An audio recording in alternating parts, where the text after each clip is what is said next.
I'm just waiting for those who are still moving around to settle for the next 10 seconds. Morning, everyone. Let me welcome all of you.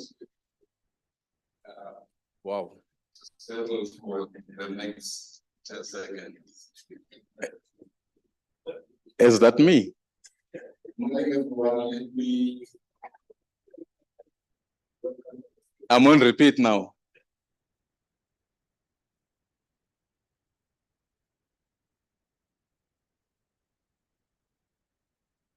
Are we now good?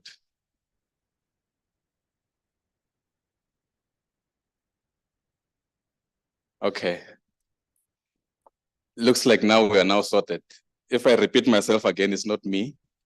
But let me take this opportunity and welcome everyone. I'll introduce myself. My name is Resumati Mate. I am the DDG for Water and Sanitation Services with the Department of Water and Sanitation. Just before we start, I just want to recognize the Honorable Minister Senzo, together with DM Shabalala, also the executive mayors that are here with us. We will go to the session where we will actually introduce and recognize all of you. But for now, allow me, ladies and gentlemen, just to only recognize those selected few and the mayor of Ekurhuleni in our midst. With that said, just as a premix, I just want to request all of us to take to our feet and we go to the national anthem before we start our program. If we may all take to our feet. They will lead us in a song for the national anthem.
We may be seated. Just to give a premise before I call upon the executive mayor of Ekurhuleni to welcome us, just to lay some ground rules, I want to make a special request that may we at least do our level best to keep our phones on silent. I know some of you just got paid a few days ago. You might be expecting some debit, so just ignore them for a while. You will deal with them when we are done around 1 or so. And also the ablution facilities are outside the door. There are ushers that will be able to assist you to get to those. So with that said, ladies and gentlemen, I want to call upon the executive mayor of Ekurhuleni to come and welcome us. After which, then we'll set the purpose and why we are here. Let's give him a round of applause as he comes on stage to welcome us.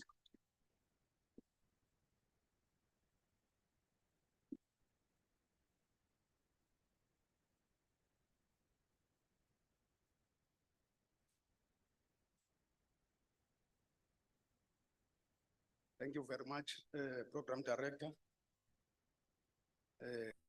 Greeting to Honorable Minister for Water and Sanitation, Honorable Senzo Mkhono, Deputy Minister, Judith Shabalala, Executive Mayors present,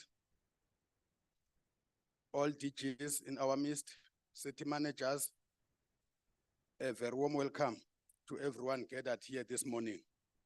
Program Director, I'm privileged to be leading such a resilient and thriving municipality. We have a very passionate, hardworking people, continuously making our city grow from strength to strength. Ekurhuleni is one of those great examples of what it means to pull together for the greater good, regardless of your personal issues.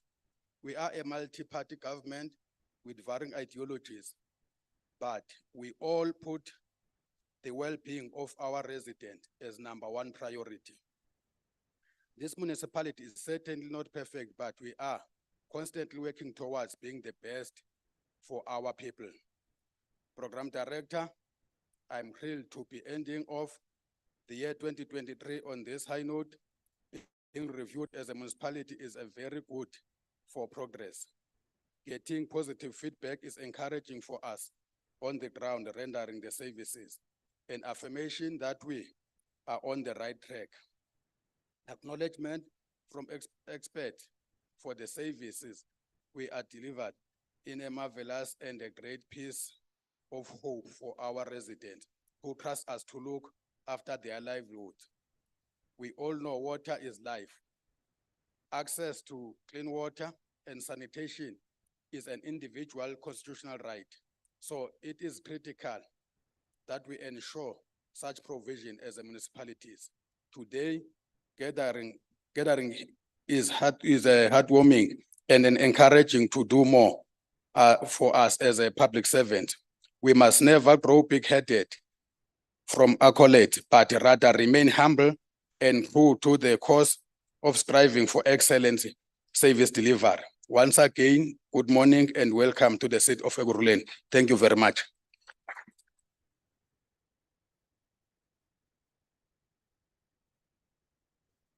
Let's encourage him some more as he take a seat.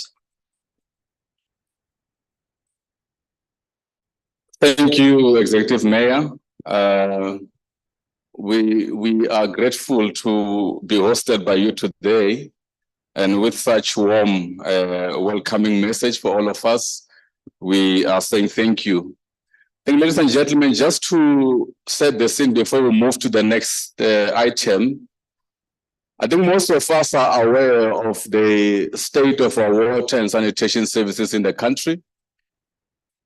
Now, when the Honorable Minister was given a task together with his team to head this one crucial department in the country, the Department of Water and Sanitation, in August 2021, part of his mandate was to ensure that we streamline the focus, ensure there's a proper integration of our services, over and above that, to ensure that these flagship that are incentive-based drops programs are reinstated, over and above that, to help the country get a picture of how we are actually looking. Ladies and gentlemen, we are all be able to move forward unless you know basically the basics. And that is why the blue, green, and not drop were actually reinstated to ensure that the country is aware of what's happening. So today you'll get a chance to get a clear picture of how the country looks, with our blue and green drop. You'll also get a chance to get a view of what our Node drop seeks to achieve when we talk the notion of water conservation and water demand. So I invite all of you to take your time. I think at the end of this all, we should be able to go out there and champion a change so that our infrastructure does not continue to where it is. Those who are scientific are well aware that we are a water scarce country, ranked top 30 in the world of the driest countries, and we receive minimal or average to what the world receives in terms of water.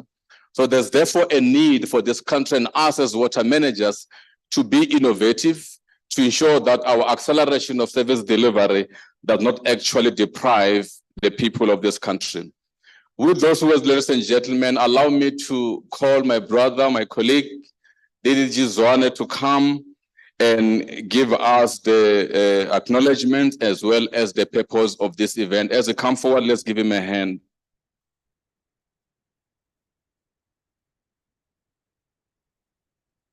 Thank you, sir. I use it. All right.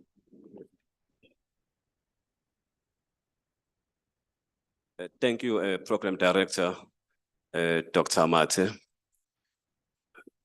Greetings to the Minister, the Deputy Minister of Water and Sanitation, Honorable Judith Shabalala, Dr. Sean Phillips, our DG, all mayors present here today, chairpersons of water boards and portfolio committees, representatives of the private sector, and also of the civil society organization. I greet you all. It's an honor for me today to be able to present here today and to be part of this event. As my colleague, Dr. Mate has indicated, when the minister was appointed, he resuscitated the drops as part of the 5th administration's objectives. And yes, we published the first green reports in 2022.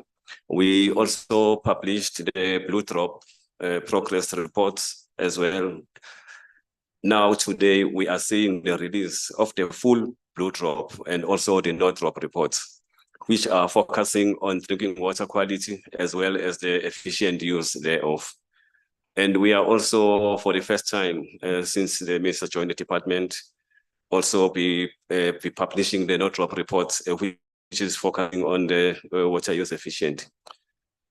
Last year, we published the full green drop reports. And as part of the release today, we are looking at the green drop progress reports.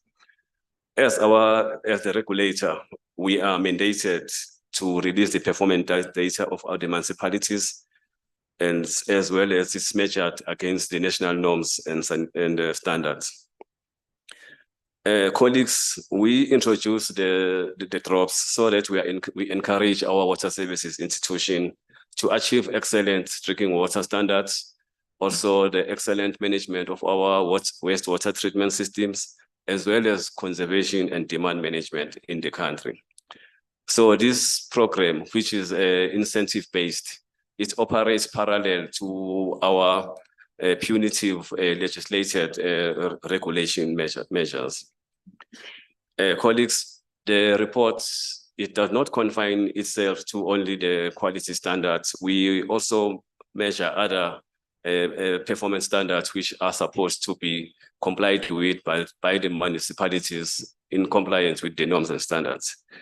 So we are grateful to publish the no drop reports. As the name states, no drop, there should be no drop lost within our municipality system. So now that we are dealing with the no drop, the blue drop, and the green drop, it's a complete suite. We are looking at the quality, and also we are looking at the water use efficiency. I would like to acknowledge the mayors, the municipality managers, as well as the technical teams, which are responsible for the systems that we are auditing as the department. I would also like to acknowledge our water boards who are providing the water to the municipalities with dedication, and they are also providing this quality water to the distribution systems which are used by the water services institution. We are also engaging as a department in private partnerships. We have realized that we cannot achieve all these objectives on our own as a department. We therefore express our gratitude to the Strategic Water Partnership Network, which assisted us in developing the Northrop program. And also on behalf of the department, I would like to express our sincerest thank you to the Denmark government, which today is represented by its embassy. They assisted us in developing the Northrop guidelines. And we hope these opportunities that we have engaged with the Danish embassy will also open us to other opportunities as the department.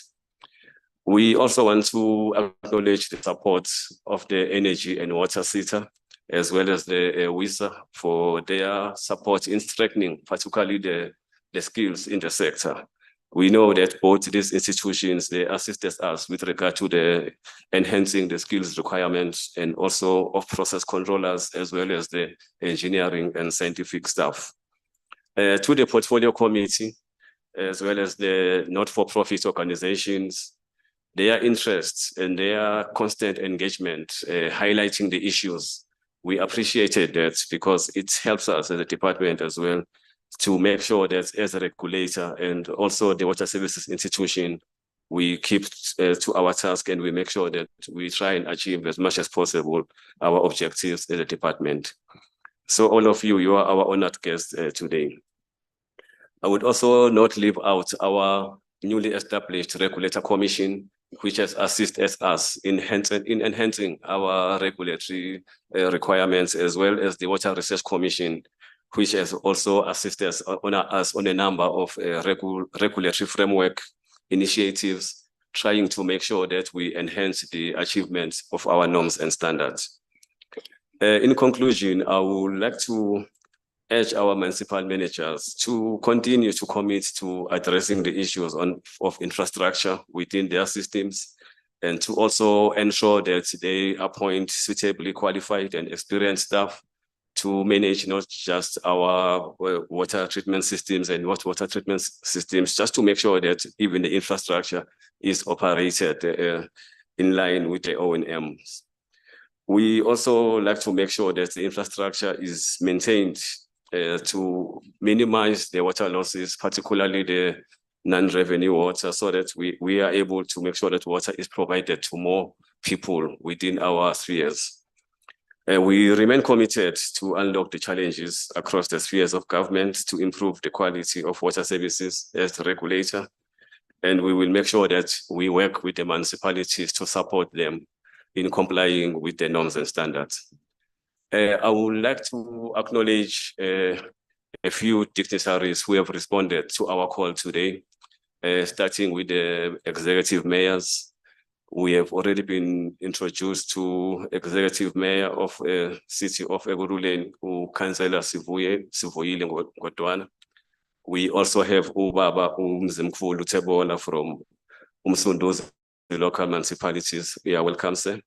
And also Mayor Councillor Kabatitiba from the JP Max local municipalities. And last but not least, Chairperson of Rainwater Board, Mr. Monyakolo. You're welcome, colleagues. I think Program Director will continue to acknowledge the presence of other mayors as they join us. We know that other colleagues are joining us online. I would like then with these words to welcome all of you, and hopefully you will enjoy the reports, the work that has been done by the teams, the consultants, as well as the department of teams. There are various teams who have worked on these reports. The team from regulation working on the blue drop and the green drop reports, as well as the team under DDG Mate, who were also focusing on the North Drop report. Thank you, Minister. Thank you, colleagues.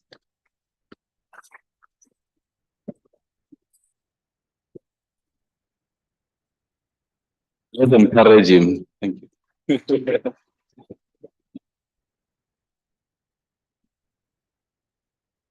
So I must put a disclaimer on what I'm going to say now. I was not aware, I was asked a question during the interviews by the minister as to how far are you willing to sacrifice if you are thrown in the deep end? So I'm trying to paraphrase the question. So my response was, I will try and do my best, but little did I know that that response will actually land me being a program director today. So you should be careful what you answer in interviews. If you say you are a man of many talents or a woman of many talents, you must at least underline the word many, because you never know what might be lying ahead for you. Ladies and gentlemen, we are coming to a stage where we are going to have the address by the minister on the entire program. And I think all of us, we have been watching the minister everywhere and about in the news. The other time I was saying to the minister, I realized that you are actually more famous. You are almost becoming an engineer, and we can't actually trick you anyhow because you understand all these terminologies. And he's got such a sharp memory that he doesn't forget anything. I think the DG is aware. If you say anything and you backtrack, he's going to get caught. We have been in trouble a lot of time. I think Brasipo is aware of that. We can't actually short-circuit the process, but it just shows the kind of a leader we have in the sector. And I think the sector is responding positively to the leadership of the Honorable Minister with his deputy ministers. With those words, I will request the House to take to their feet as we give a round of applause for the Minister, the Honorable Senzo Mkunu, to come and give the ministerial address today.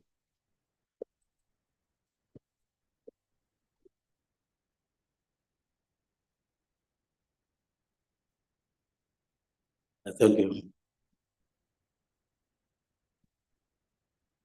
Thank you very much, Program Director. Let me start by congratulating you for two things. The first one is that you allowed us to start our function on time.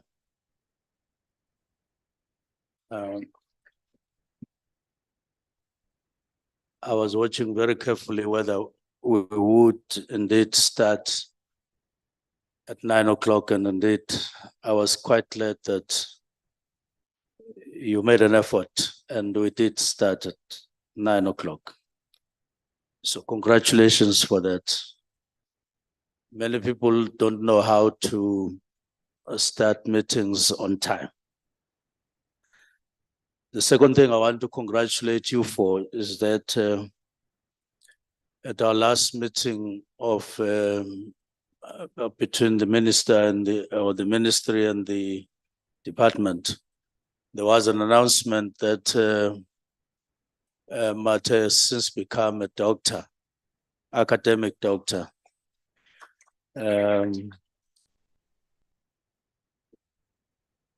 Now, I am not a doctor, but I'm not jealous. So I do want to recognize Risimati as Dr. Mate, having obtained his a doctoral degree.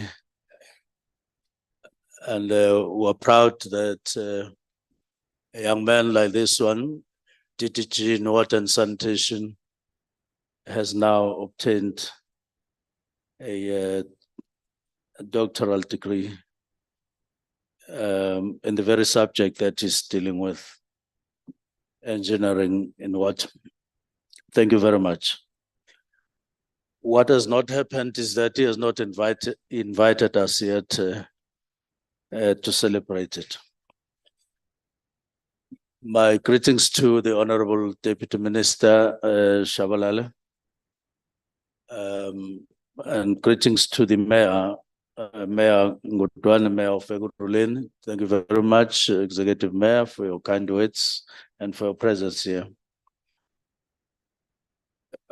Let me greet also the Mayor of JB Max, who has made it to this meeting from the Northwest. We appreciate it. And then Mayor Tebola, from Umsunduz and Peter Marisbeck in KZN. Thank you very much for making it here. There's also, Mayor of Ilembe district in KZN. Thank you very much for your presence. If there's a mayor that is here, has arrived and we haven't recognized them, we apologize and we will in due course do so. Let me greet the chair of Randwater, who is amongst us. I haven't seen any other chair of any other board. If there is, where? Oh, yes, Chair Dept MCV from Val Central. Thank you very much. I think you chose the wrong table. I did say to you that that table I'm not sure about, but greetings to you from Val Central. Let me greet CEs that are here, Randwater, Datum Sai, acting CE from Umgeno Tugela, who's here. I haven't seen any other. And let me greet DG, Director General, Dr. Sean Phillips. So he's another doctor. I'm making that deliberate for all of you to know that our department is led by people who have merit, who are appointed for that and no other thing. Now, some time ago, I came across somebody who was commending himself, a man, for having a beautiful wife. He said, although I'm ugly myself, but I have a beautiful wife. So thank you very much, DG, all the DGs that are here. Mazwane, who has made remarks here and introduced us. All of you, ladies and gentlemen, Special Advisor Vusi Pikoli and other officials who are here. Let me take this opportunity first to go directly to what we're here for. We're here to release the results of the blue and no drop reports, release them to the public. And I want to say that as we release these reports, we are aware they are going out together with part of us, part of our performance. They speak volumes to what we are doing and what we are not doing right. Particularly all of us as the water sector. And in this regard, led by the water service authorities, the honorable mayors that are here and their councils. You are on the spotlight here, but of course you're not alone. We are also on the spotlight, but not alone. The whole of South Africa is under the spotlight in terms of the kind of water that we are drinking, especially when it comes to the quality of water in drinking water in South Africa. So we are releasing these results in the ceremony, but we will also later be awarding those who would have heeded a call and subscribed to ensuring that citizens are protected by being allowed only to use quality water that is compliant to the standards. And we're hoping that those municipalities that are still lagging behind will be inspired by this ceremony, will be inspired by those who would have done well We're not going to condemn anyone here. But of course, we will say you have a lot to cover. You need to do better. You still have space to do better, because the public out there is not looking kindly at us. They think that we're lazy. They think that it is deliberate on our part that they drink less than what they are entitled to, high quality and healthy water. So the Director General will deal with, will then also will deal with those matters, but will also provide the progress report on the green drop, whose results we announced last year. Now, the Constitution of the Republic affords citizens the right to an environment that is not harmful to their health and well-being. It also affords the citizens a right to have access to sufficient water, and these two rights are fundamentally linked to the rights of life and human dignity. And the non-derogatory rights in the Constitution, our mantra, water is life, sanitation is dignity, and our mandate is indeed one that gives life, and we dare not fail the citizens of our beautiful country, the Republic of South Africa. The Blue Drop and the Green Drop certification program were introduced way back in 2006, some 15 years ago, with the first reports getting released in 2009, and each year thereafter until 2014. Now they stopped it for some reason. Now, when we joined the department in 2021, we recommitted the department and reintroduced this program for the sector to be guided properly in terms of norms and standards to adhere to, but particularly the water service authorities. So we've since resuscitated these programs, and I'm very pleased with the achievement. We have once again audited all water service authorities in terms of their drinking water systems, water conservation and demand management, as well as wastewater treatment works. These programs are important as they serve as indicators as to where we are as a country in terms of the quality of our drinking water, but also in terms of our acumen in treating and processing waste in our country.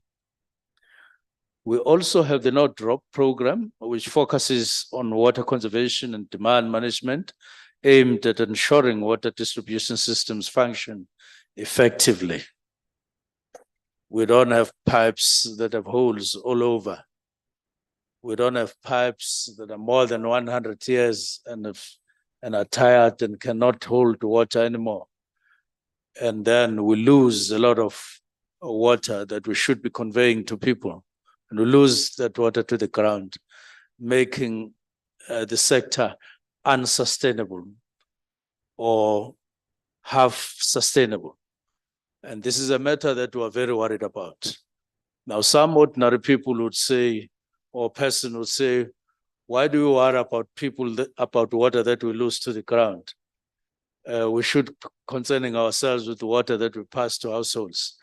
It's not the case. Water that gets into pipes, whoever does that gets to expenses. You spend money to pump or to abstract water and to pump water and then to convey it. Now, once that is the case, there must be sustainable of the whole processing of water. And so we mind water that goes to the ground. It's a serious issue in terms of water management. Now, the other important aspect of this program is that they set standards, higher than minimum requirements, and they challenge water service authorities to go an extra mile in the quest for excellence. Standards. It's a good thing to have, so that all of us function and make efforts to reach those standards, comply with those standards. But also, as we say, give a very good indication to water service authorities that as authorities, they must know all the time, they are authorities because they comply to particular standards. Now, whilst there's primary legislation which deals with these aspects, it needs to be understood that these programs are intended to augment and complement the normal legislative and regulatory provisions. The Dept certification program has ignited passion and pride in the water sector in South Africa. It embeds a culture of regulatory compliance and provides a standard for municipalities to work towards. Through the recognition of excellent performance, the program provides a powerful incentive for improvement. The Dept certification program have become more than just a reporting mechanism to the participants. It has become the accolade of water professionals in and outside the beautiful country.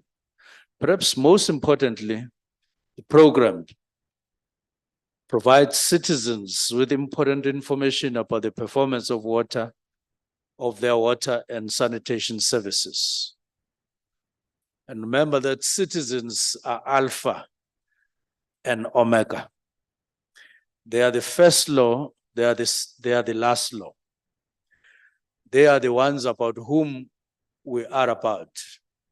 We have declared ourselves to be of service to them. Not any service, but good service. Complying with standards that are set and legislation, as I've said.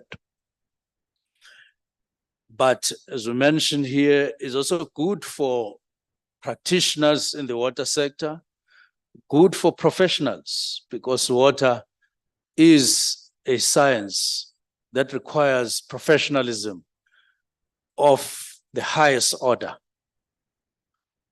especially because water is not something that we just use general, but it ends up getting into our bodies. That is a very critical part of it. So citizens out there, when they open taps, they need to be guaranteed that the water that you're about to take via a glass into your body is not harmful to your health and is guaranteed. And this is a call, a very important call to all of us, particularly water service authorities, and of course water boards, because water boards also treat water, and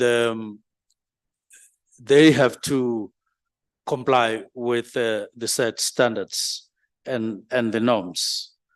We can get a lot of respect out there in other from other countries throughout the world, only if we really are seen to be making strides in our efforts to make sure that we subscribe and comply with world standards when it comes to quality water, quality drinking water, and treatment of effluents.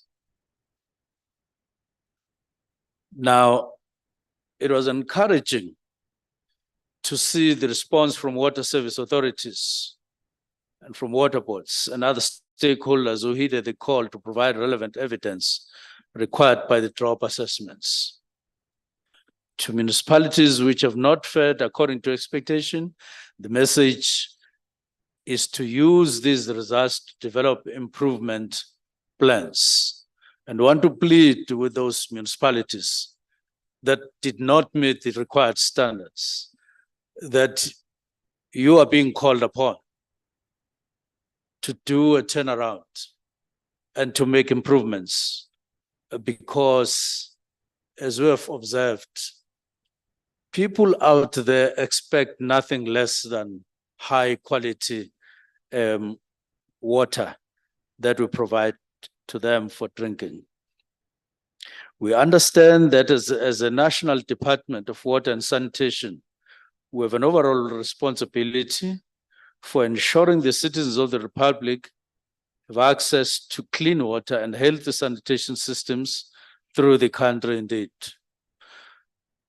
So to that end, we have been assisting and engaging municipalities to deliver on their mandates and have devised a number of mechanisms to help them and achieve what they need to in terms of our expectations and those of the public. Now, when we say we are supporting the municipalities, we mean that we go beyond grants, we physically go to municipalities, we engage municipalities, we point out at what is wrong, we show ways of improving and make turns around, and work with them on programs of turning things around. Quite a bulk of our time now is spent focusing on municipalities. I'm not saying that we're neglecting our job, but I'm indicating that we really go out of our way. So you are not alone. We are there, we are supporting you, because we know if you can't perform, or you perform in a very low way, you are putting us there. We are part of that. But if you perform well and you excel, we are part of that excellent work. And therefore, we work with you so that we all reach that level of excellence as a sector, which is expected of us. So we remain committed to ensuring that water service authorities provide the people of South Africa with access to safe drinking water. That's our prayer.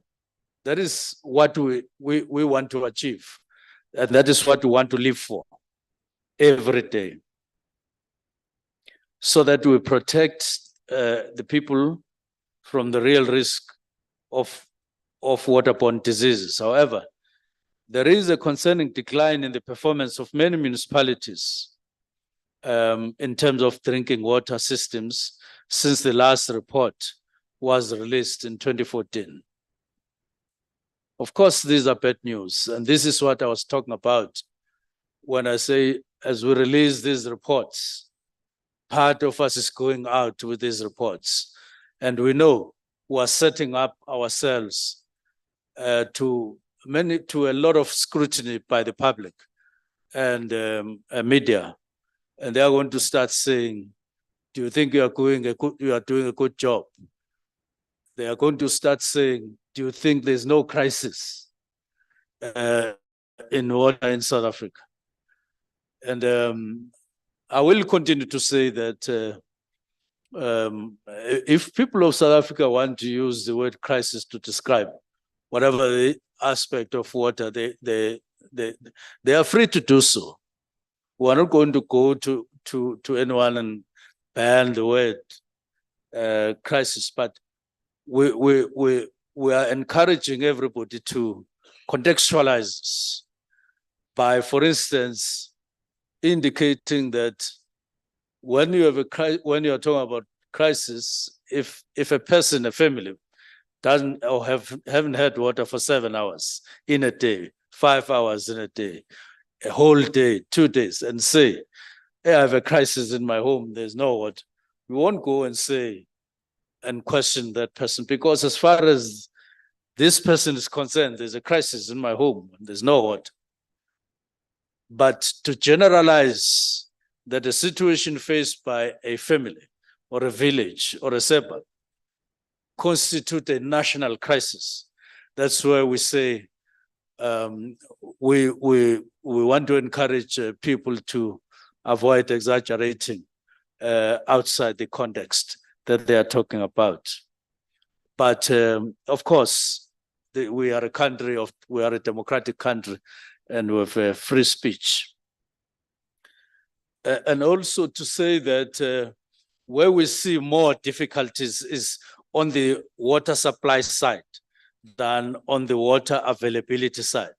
And therefore, to generalize that when we identify many problems on the supply side to households in our country, then it is all over. We do want to continue saying the dams are full, and we thank God for that. And that we want to translate what we see in dams into households in terms of water supply. And we need to focus on that.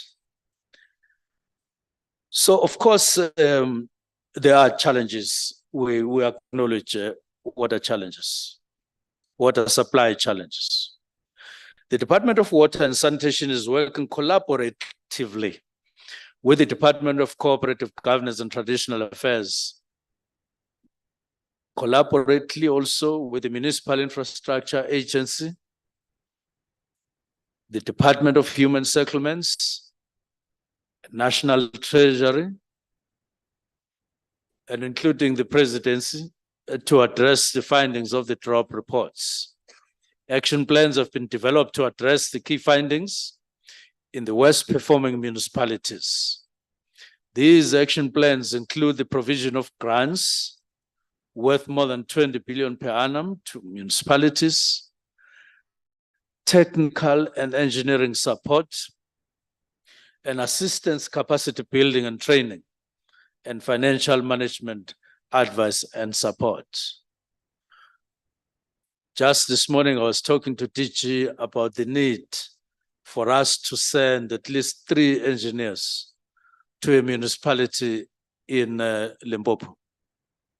And we've got to do that so that we turn the situation around that we saw there when we went to engage them the other day. So there are ever limits to which national government can support and intervene to support municipalities and intervene, and therefore address the general decline in services on water and sanitation. And fundamental reform is also required. To this end, we recently gazetted Water Service Amendment Bill for public comment. The bill will result in more professionally managed, capable, efficient, and financially viable water service authorities. Services institutions. We cannot, you can't have a country where you appoint a minister for water and sanitation, and the duty of the minister is to lament the whole year and merely explain problems, describe problems. No, there's this type of a problem, that type of a problem, this type, and you get paid for that. It can't be. You've got to rise to the occasion, get to resolve the problem, tackle the problems that you are facing, resolve the problems that you are facing, no matter how difficult they are, instead of lamenting for the whole year. I'm not minister of lamentation. I'm minister of water and sanitation. And I want to do just that, provide water, provide sanitation, and not provide lamentations. It is for this reason that we have said this is the time beyond which we can't go. We need to effect tangible changes. Now, some of these changes need to go via changes in the legislation, as we indicate. So the bills are being processed so that we go to the fundamental roots of some of the causes. Now, the department will continue to devote resources and focus to ensuring that water services received by citizens of this country are of acceptable quality and standard.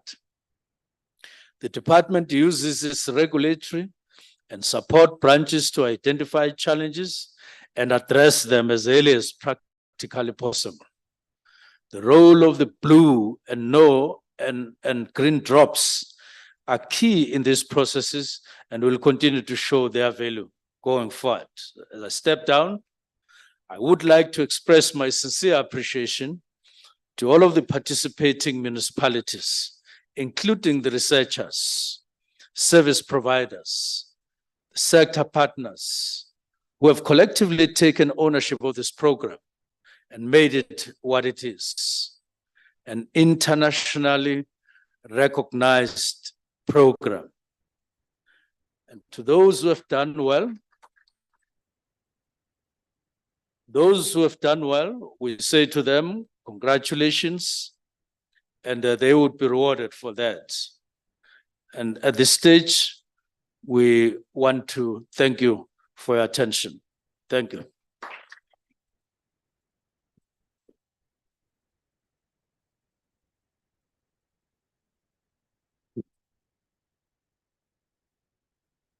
Let's give the minister another hand as we take his seat.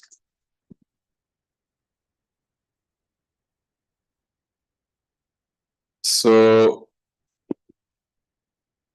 I realized that the quotation that took the attention from everyone, Honorable Minister, is when you said you are not Minister of Lamentations. And there's a book in the Bible, it's called the Book of Lamentations.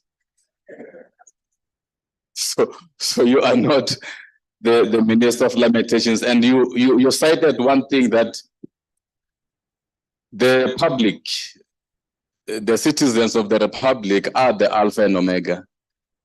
And I think this is the reason why all of us are here, to offer that service, because the people of this country are that crucial. I think, as the minister has mentioned, for all of us who are in the sector, whether from researchers, water service authorities, we have a duty and a role to use these results to further champion change wherever we are, so that collectively we may be able to achieve the desired result, so that the Alpha and Omega of this country receives what is due to them. Ladies and gentlemen, we have come to that chance where we are going to have the first administrative citizen of the Republic, the Director General, Dr. Sean Phillips, to come and give us the address in terms of the 3 reports. Let's give him a hand.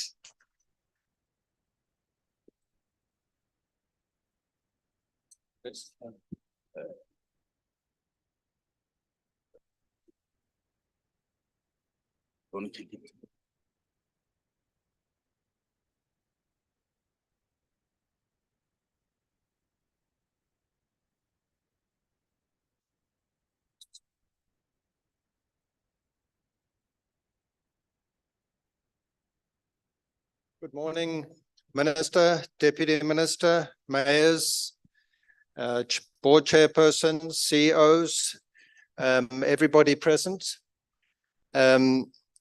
I'm going to be presenting the actual blue, green and no drop reports for 2023.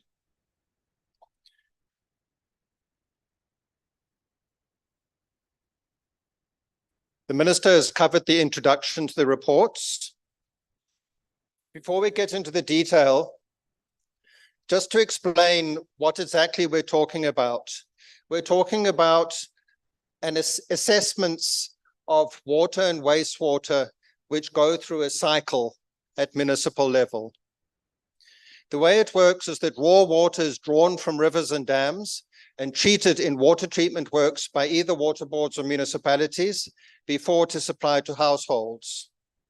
And that treated water is required by law to meet drinking water standards set by the South African Bureau of Standards in terms of South African National Standards SANS 241, which in turn is informed by World Health Organization standards.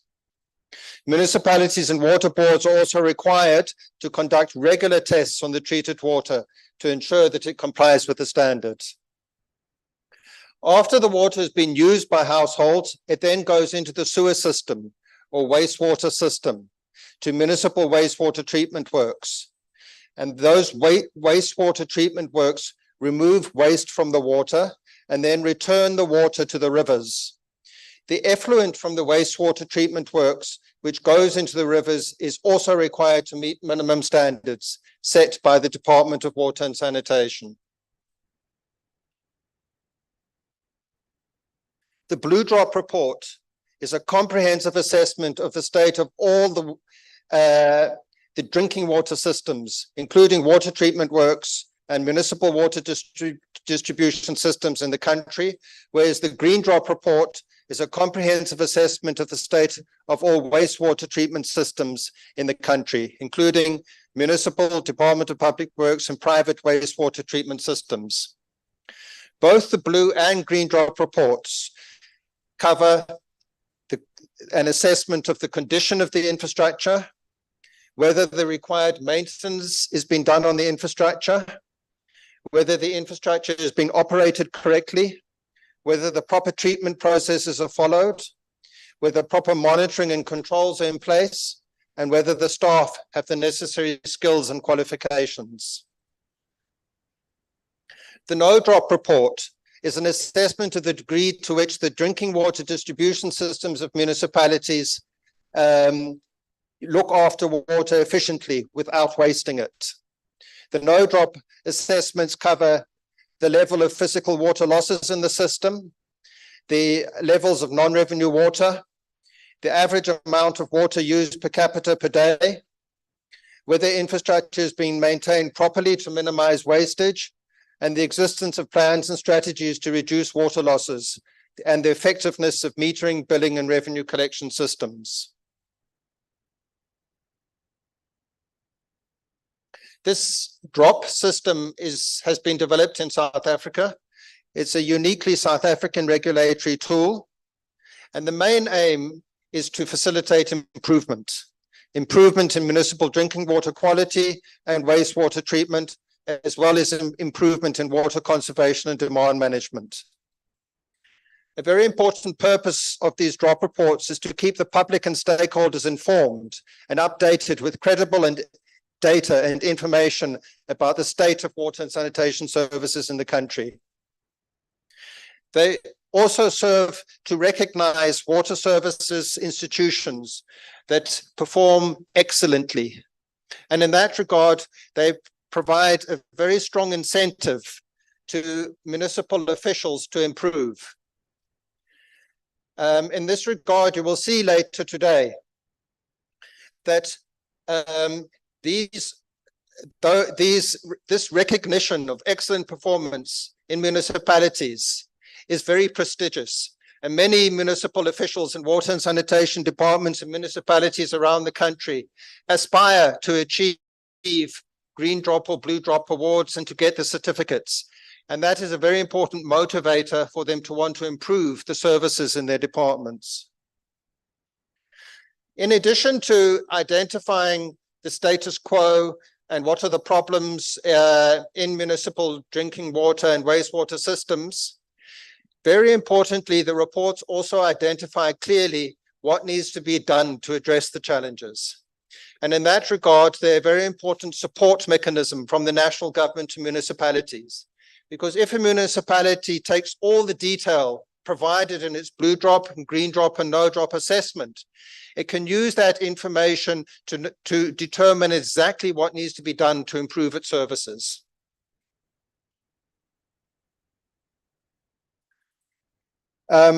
So we publish a comprehensive report for each of the drop reports every 2 years, and we publish an interim report in alternative years.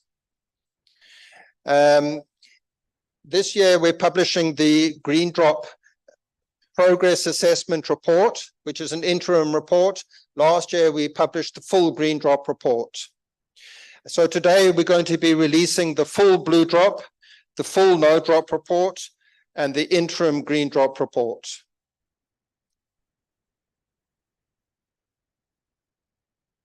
This graphic just describes the processes that are used to produce the full report as opposed to the interim progress assessment report. Okay, to get into the actual results for the 2023 reports. This is what the blue drop report looks like.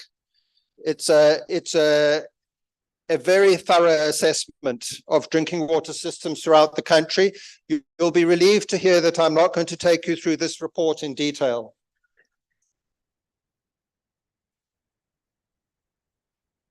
I'm just going to focus on some of the key findings in the report, but for those of you who are interested, the full report is now available on the DWS website. Before I get into the results, just to talk a little bit about the process, all 144 water services authorities, that is the municipalities that are given the responsibility for providing water services by the Minister of COGTA, were audited during the period 1 July 2021 to 30 June 2022 in order to produce this report. These water services authorities own and operate 958 different water supply systems. In other words, each water services authority is responsible for several water supply systems.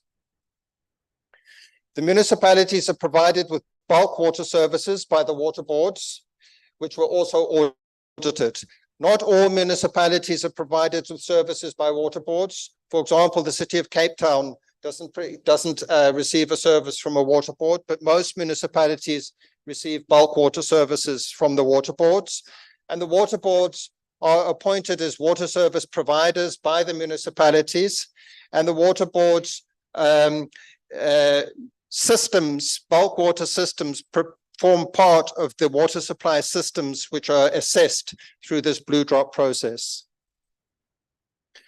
So each water services authority and water board was requested to provide information on their performance against all the blue drop key performance areas. And the officials in the water services authorities and water boards were trained on the performance areas and criteria and the audit process to be followed, and then were requested to submit information. And then once we got the information from the water services authorities and from the water boards, we then carried out on-site assessments to verify the information provided. And then after that, we then had another session with all of the water services authorities and water boards to clarify and discuss any anomalies between our verification and the information which had been submitted. And then a final session was held with all the water services authorities and water boards to give feedback on the results and to indicate what the municipalities and or water boards need to do to improve their performance. So you can hear it's a very thorough assessment process. And you can also understand why we only do it every 2 years, given the amount of work involved. This slide summarizes the coverage. As I indicated, we assessed 144 water services authorities with 958 water supply systems, and including 1,015 water treatment works for the blue drop audit of drinking water systems. This slide shows the key performance areas. It's quite technical. I won't go into it in detail, but you can see that a variety of different aspects of performance are covered, including the capacity, drinking water quality, financial management, technical management, and you can see how the scores that municipalities achieved in these different key performance areas were weighted. Based on that scoring, we then classify the performance of the municipalities as either excellent, good, average, poor, or in a critical state. So water supply systems and water services authorities which score less than 31% are defined as being in a critical state. This slide is the key slide for the results for the blue drop assessment for 2023. It shows on the left-hand side, the last time the blue drops assessment was done, which was in 2014. What was the scores per water supply system per province? And the numbers of water supply systems which scored in the excellent, good or average or poor or critical category. And on the right-hand side is the 2023 results. So for example, if we look at the 2023 results, if you look at Gauteng, for example, I just want to put the cursor there.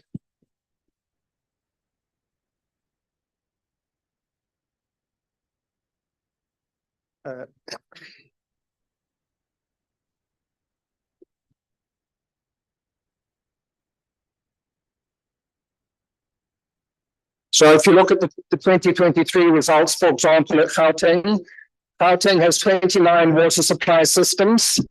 3 of them scored excellent, 15 of them scored good, which means in total, Gauteng had 62% of its systems scoring either excellent or good. If you look at the Northern Cape here, for the 2023 result, you'll see that in the Northern Cape, only if you look at the poor or critical in the Northern Cape, you'll see that 70% of the Northern Cape water supply systems were in a critical state, and that 17% of the Northern Cape's water supply systems were in a poor state. So in total, 87% of the water supply systems in the Northern Cape were in a critical or poor state of performance.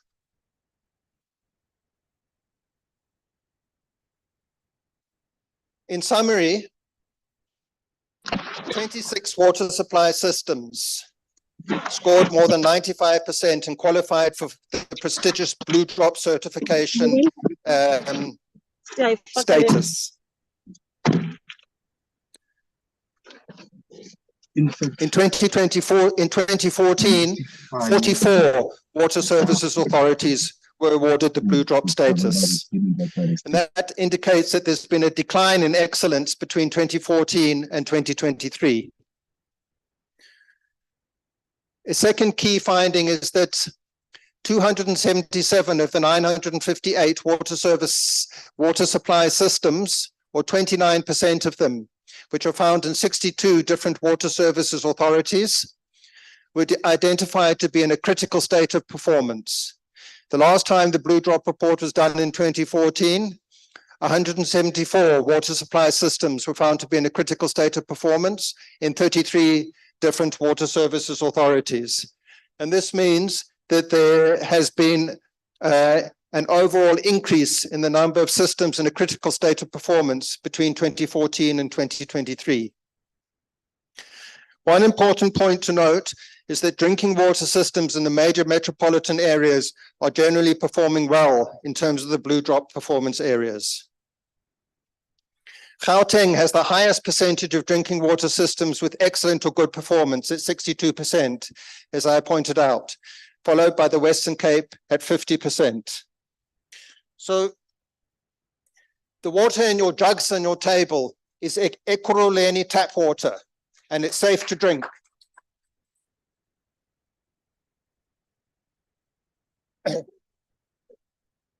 Here, cheers.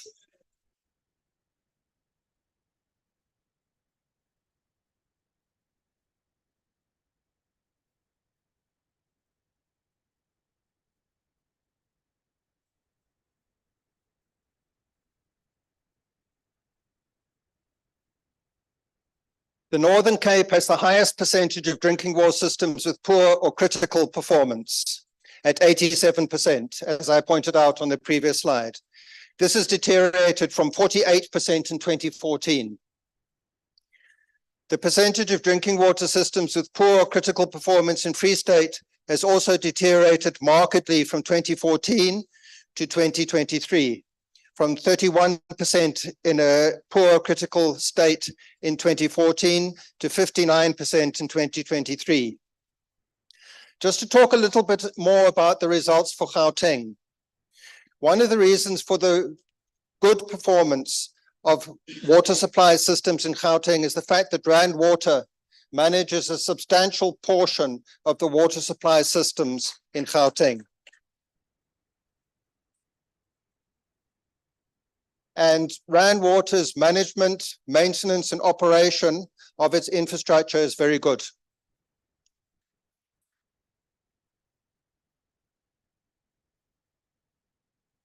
But you may be wondering why, if Gauteng had the highest number of water supply systems in an excellent or good state, have we been having water supply shortages in Gauteng? The main reason why we've been having water supply disruptions in Gauteng is because there's been a huge increase in demand for water in Gauteng, and there simply isn't enough water in the Vaal River system from which Rand draws its water to meet that increasing demand.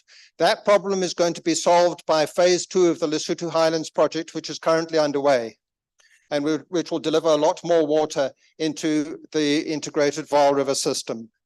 So that's a particular issue related to supply and demand for treated water, which is caused by the huge increase in demand and the fact that we need to bring more water from Lesotho. It's not related to the quality and the functioning of the water supply systems in Gauteng, primarily. This slide summarizes per province the numbers of water supply systems in a critical state. At first, on the left-hand side, shows the numbers in 2014, and then it shows the numbers in 2023. So again, to highlight a few points, as I indicated earlier, the Blue Drop report is showing that the situation has deteriorated, particularly in the Free State and the Northern Cape. So you can see that in 2014, there were 5 water supply systems in a critical state. That has increased to 31 in the 2023 Blue Drop report. Similarly, in the Northern Cape, there were 34 water supply systems in a critical state. That has increased to 123 in the 2023 Blue Drop report.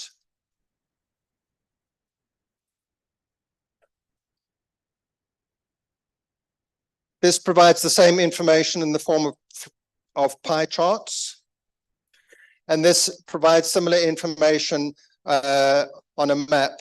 So you can see the areas of the country with water supply systems in a critical state are red, and those in a state of good performance or excellent performance are in green or blue. Turning to the Blue Drop findings with regard to drinking water quality, based on water quality tests carried out by the municipalities themselves during the 21-22 municipal financial year, and the 2014 figures are in brackets, 54% of systems achieved excellent or good drinking water quality, and 46% poor or bad microbiological water quality compliance. That 46% poor or bad microbiological water quality compliance was only 5% in 2014, which indicates that there has been a severe regression on a national basis in terms of drinking water quality between 2014 and 2023. In terms of chemical compliance, 76% of systems in the 2023 Blue Drop achieved excellent or good chemical compliance, and 24% of systems achieved unacceptable chemical water compliance. We did note that during the audit period, 14 water services authorities failed to provide us with their testing information. And we immediately issued non-compliance notices to those municipalities, instructing them to issue advisory notices to their residents that their water might not be safe to drink if it has not been properly tested. We did follow up with those water services authorities, and some of them indicated that they're in the process of appointing laboratories.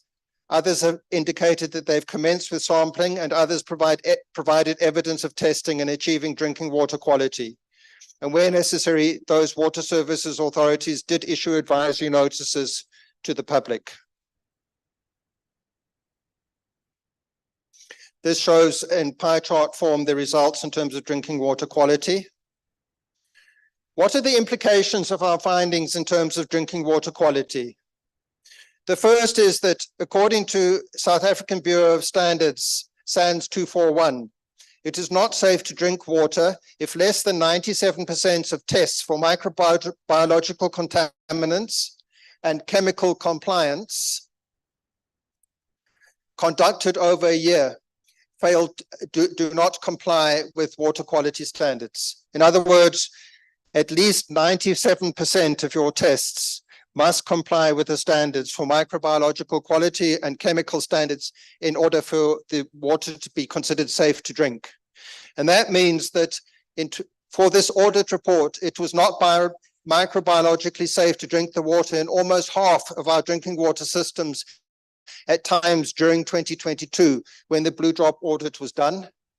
And that means that there's been an increased risk of life-threatening waterborne diseases such as cholera and chronic diarrhea. It's important to note that this is historical information. The Blue Drop report does not provide an indication of the current state of water quality in municipalities.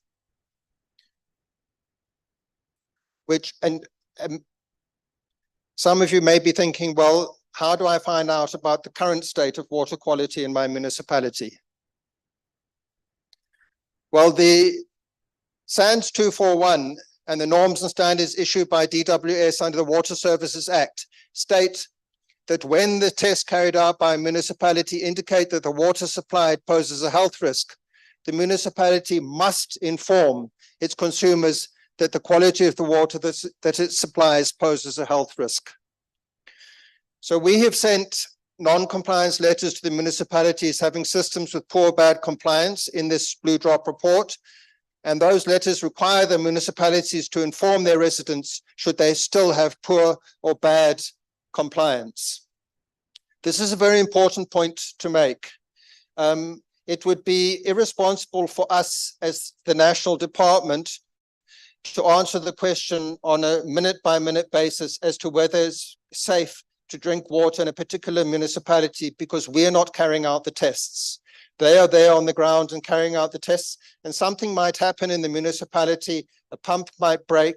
There might be some contamination from a burst pipe, for example, which might result in a drop in water quality. So the situation can change quite quickly, and the municipalities are responsible for monitoring that, testing regularly, and quickly informing the public if there's a deterioration in water quality. But the public can safely consume water from their taps if their municipality indicates that the water being provided is being tested and does meet the requirements of SANS 241.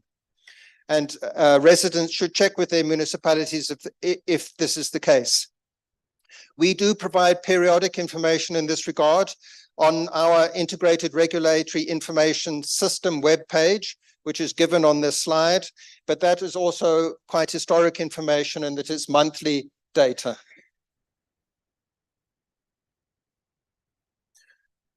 One of the criteria that we looked at is the condition of the drinking water infrastructure.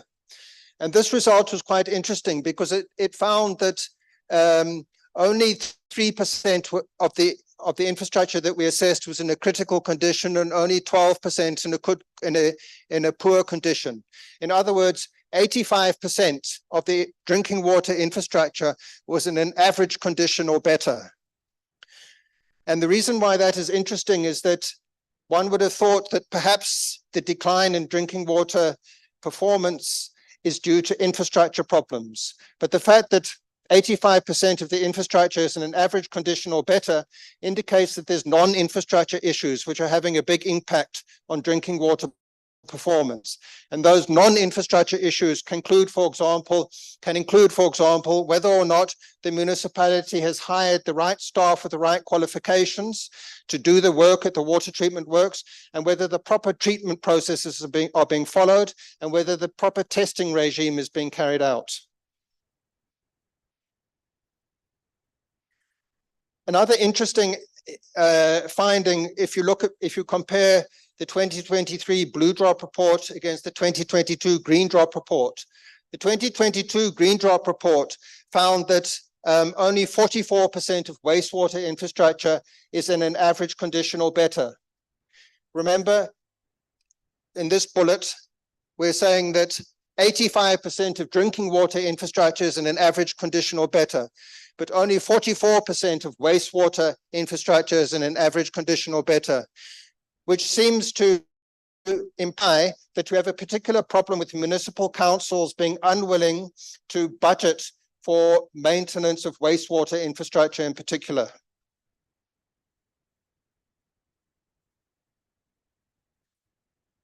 So I said in the previous slide that non-infrastructure factors such as the availability of skilled staff with the right qualifications might be a major factor in terms of the blue drop results for 2023. And this slide brings that home. This slide shows the blue drop results in terms of technical competence, where technical competence is defined as whether or not the Water Services Authority or the Water Board has the right numbers of staff with the right minimum qualifications. And by the way, those minimum qualifications are set by our norms and standards that we produce for the infrastructure that they're responsible for. So our norms and standards say how many process controllers with a certain level of qualification are required for a certain size of water treatment works. And from that, we're able to calculate the number of process controllers that the water services authorities in each province should have, and the number of supervisors with the right qualifications they should have. And the results are very interesting because they show that Gauteng has the highest percentage, as we heard just now, of drinking water systems with excellent or good performance and the lowest shortfall of qualified staff. So here we've showed the required staff according to the norms and standards. Here we show the available staff and what staff the municipalities currently have. And this shows the shortfall, which is the required staff minus the available staff. And you can see in Gauteng has got the lowest shortfall of qualified staff. And the province with the highest shortfall of qualified staff is the Northern Cape. And as we indicated earlier, the province with the highest percentages of water supply systems in an excellent or good condition is Gauteng, which, as you can see from here, also has the lowest shortages of qualified staff. And the province with the highest percentages of water supply systems in a critical or poor state is the Northern Cape, and they also have the highest shortages of skilled staff. Those are the key findings from the Blue Drop report. Turning to the No Drop report, I indicated earlier what are the key focus areas of the No Drop report. The No Drop report focuses on non-revenue water, which is the treated water that is bought or produced by the municipality, for which the municipality gets no revenue. And non-revenue water is caused by a number of factors, including physical losses, poorly functioning or non-existent water meters, illegal connections, and poor billing and revenue collection. Why is it a problem? A huge amount of money has to be spent to develop dams to capture and store water. And that money is wasted if that water is thrown away through leaks. Municipalities buy their treated water from water boards, most municipalities. And if they don't get revenue from that water, then they can't pay the water boards.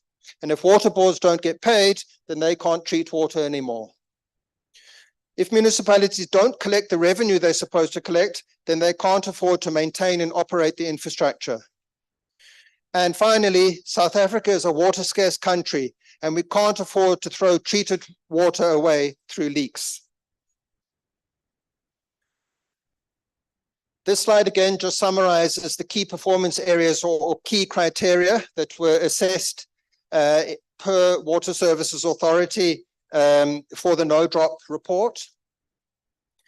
And now we get into the key findings from the No Drop report.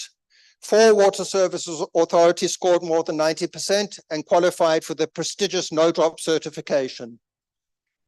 In 2014, 44 Water Services Authorities scored more than 90% and were awarded the no drop status.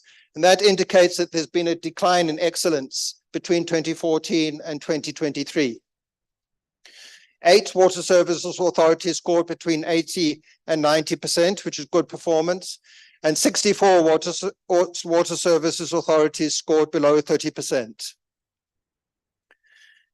The total non-revenue water was found to be 47%, which is an increase from 37% in 2014. The assessment also finds that the average per capita water consumption in South Africa is approximately 218 liters per capita per day, compared to the international average of 173 liters per capita per day, which is an anomaly given that we're a water scarce country. In order to reduce non-revenue water, municipalities need to improve the operation and maintenance of their infrastructure. They need to repair leaks. They need to improve their metering, billing, and revenue collection and their data management. They need to improve pressure management, and they need to engage in community education and awareness to use water more sparingly. This slide shows the no-drop reports on a map. Again, the red shows the municipalities which scored less than 30% in terms of no-drop, and the blue and green show the municipalities which scored excellent or good in terms of no-drop. This slide shows the percentage non-revenue water per water services authority, where less than the international norm of 30% is in red. And you can see that generally we're not doing well as a country in terms of the international norm for non-revenue water. This slide shows the average liters per capita per day in various areas of the country. And you can see that the average liters per capita per day used in Gauteng is very high. It's 279 liters per capita per day, which is one of the reasons why we've been having water supply disruptions in Gauteng, because the demand for water and supply is so high relative to elsewhere in the country. You can see that the average liters per capita per day in the Western Cape is the lowest, and it's actually lower than the international norm. And one of the reasons for that might be that the city of Cape Town implemented effective water conservation and demand management measures when they were facing day zero. Turning to the Green Drop report results. This assessment report focuses particularly on wastewater treatment works and looked at whether the wastewater treatment works have the capacity to process the amount of sewage going into them, whether they have the required staff with the necessary qualifications, and whether they meet the statutory requirements for the quality of effluent coming out of the plants. And each wastewater treatment works was categorized in terms of the risk that it poses in relation to their potential for putting partially treated or untreated wastewater into the environment or into rivers. And the findings are that the findings were that 34% of wastewater treatment works in a high risk category and 32% in a critical risk category. In other words, 66% of municipal wastewater treatment works are in the higher critical risk category, which means that they are polluting the environment with partially treated or untreated water, which has negative environmental implications and also negative implications for human health. As we know, for example, cholera outbreaks are normally associated with wastewater pollution of water resources. We issued the full Green Drop report in 2022, and the last time we issued the full Green Drop report before that was 2013. And what this assessment report is finding is that there hasn't been an improvement since we issued the report in 2022. This slide shows this lack of improvement. You can see between 2009 and 2023, the number of wastewater treatment works in a critical state of performance. You can see how they've increased, and you can see how the number of wastewater treatment works in an excellent state of performance has decreased over the period. Looking at it by province, the key conclusion is that none of the provinces have improved their wastewater treatment work since we issued the full report in 2022. But what is perhaps alarming particularly is the Northern Cape, which has moved over the last year from being having a provincial risk rating of high to critical. So the state of the wastewater treatment works there has deteriorated in particular. Final part of the presentation is what is government doing to address these results? In order to answer that, we first need to look at what are the underlying key causes of poor performance in terms of the drop reports. And there are two key causes of poor performance. The first is non-adherence to standard operating processes for drinking water treatment and wastewater treatment. And the second is infrastructure in a poor condition due to a lack of maintenance, and that's particularly so for wastewater treatment infrastructure. The underlying causes of those in turn are that municipalities are not hiring the necessary staff with the correct qualifications. The municipal councils are not prioritizing sufficiently not prioritizing budgets for maintenance and operations sufficiently, again, particularly for wastewater treatment. Weaknesses with billing and revenue collection, and weaknesses with management. Another problem is that there's no legal requirement for municipalities to use revenues from the sale of water and from sanitation charges to fund the maintenance and operation of water and sanitation infrastructure. Increasingly, vandalism and metal theft are a cause of infrastructure failure in the water and sanitation sector, but that in turn is also partly a result of inadequate security being provided by municipalities. The Minister has talked about the level of support that the department and the water boards are providing to municipalities, and how we're collaborating with other departments in government to provide this support. But there are limits to which that support can have an impact of reversing the deterioration in water and sanitation services as indicated by the drop results. And we've concluded that more fundamental reform is required in addition to ongoing support to arrest and turn around the declining municipal water and sanitation services. And in that regard, we'll soon be issuing revised and more comprehensive national norms and standards. For example, we're going to include minimum qualification requirements for managers at water treatment works and wastewater treatment works. And we've also recently gazetted the Water Services Amendment Bill for public comment. The current Water Services Act distinguishes between the roles of water services authorities and water service providers, where the Water Service Authority is the part of the municipality that's responsible for ensuring that water services are provided according to national norms and standards. In other words, the Water Services Authority is supposed to be the local regulator.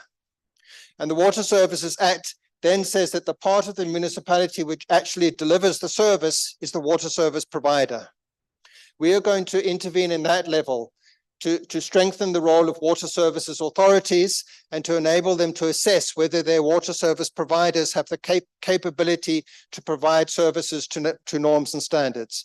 And we're going to do that through the amendment bill by introducing a compulsory operating license system for water service providers, which will be managed by DWS as the national regulator. And that will enable water services authorities to ensure that their water service providers have minimum competency, capability, and performance levels. Thank you very much.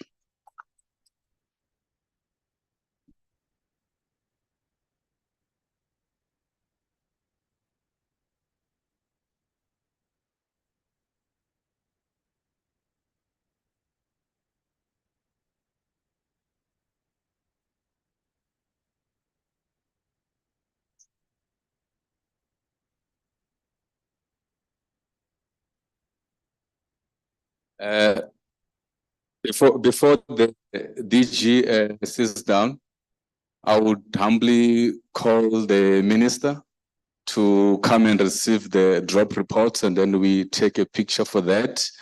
I want to join the DG and say, Chair, as the minister come forward, so that they can receive the drop reports.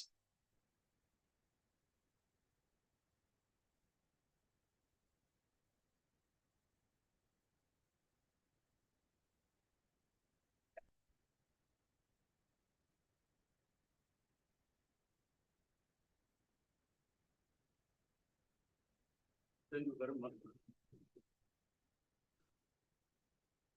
Thank you very much, Dr. Sean Phillips, Director General of our department. This is indeed quite a milestone in the water sector in South Africa. And what is even more important is to reach your milestone working on international standards that you can be proud of, going east of our continent, going north, center, and west, and even go outside the continent and compete among the best in terms of what we are doing. We may be regarded as crisis of one kind or the other, but we are making an effort, and we'll stick with those efforts. And in some cases, these efforts will not result in friendships with water service authorities. But as long as the result is friendships with the people of South Africa, we will stand there. And we want to take this opportunity and invite all honorable mayors of water service authorities in South Africa to join hands with us. We mustn't fight. We mustn't fight. We mustn't be threatened when we get closer to you. I'm fine where I am. I don't want to be mayor at this stage. So when I get close to municipalities, not because I'm applying to be mayor, but I'm also essentially not wanting to undermine you. That I will never do. But it is to uphold what we need to uphold as good standards for the water sector in a joint effort. When we ask the water boards to get closer to you, don't be threatened. They will not undermine you. It's just a joint effort on our side. Now, I will have to take responsibility and say we almost have to turn this into a book from our sector this year, not just a report like this, bind it, and then get thrown aside. It must be, it will be compiled into a book, so that those who come later, they find this book as a record of what we did and how we did it, so that they don't drop. You might have the drop results, but this must not drop. It must go up all the time. So for this, DG, thank you very much. Together with all the managers, DDGs, chief directors in the department. We know there are those who are hardworking, and there are those who are not hardworking, and there are those who may be regarded as really lazy. But you are all civil servants, and we just want you to improve where you are. And this is our examination as a water sector, all of us. It's our examination. If you ask us what did we get, I will say the best thing that we have out of this is making efforts to do good and not just to lie on something bad. But one last thing, we are transparent. We do the job and we show you the results of what we're doing for all of you to see. Where you say you were bad, we'll agree with you. Where you say we're good, but we're transparent. But the main thing is that we want to remain accountable to the public of South Africa. That we will do all the time. People are asking us, why do you publicize reports which are not good? And so on. Don't you see that you are denting yourself and so on? Now, look, you will dent yourself if you look at yourself in the mirror and you say you are beautiful, but it may not be like that. So it's better to go to the mirror and say, yeah, no, look, I could have been better. You go out with that than going out priding yourself that you are beautiful when you are actually not. So this is us. We are like this. Take it or leave it. Thank you.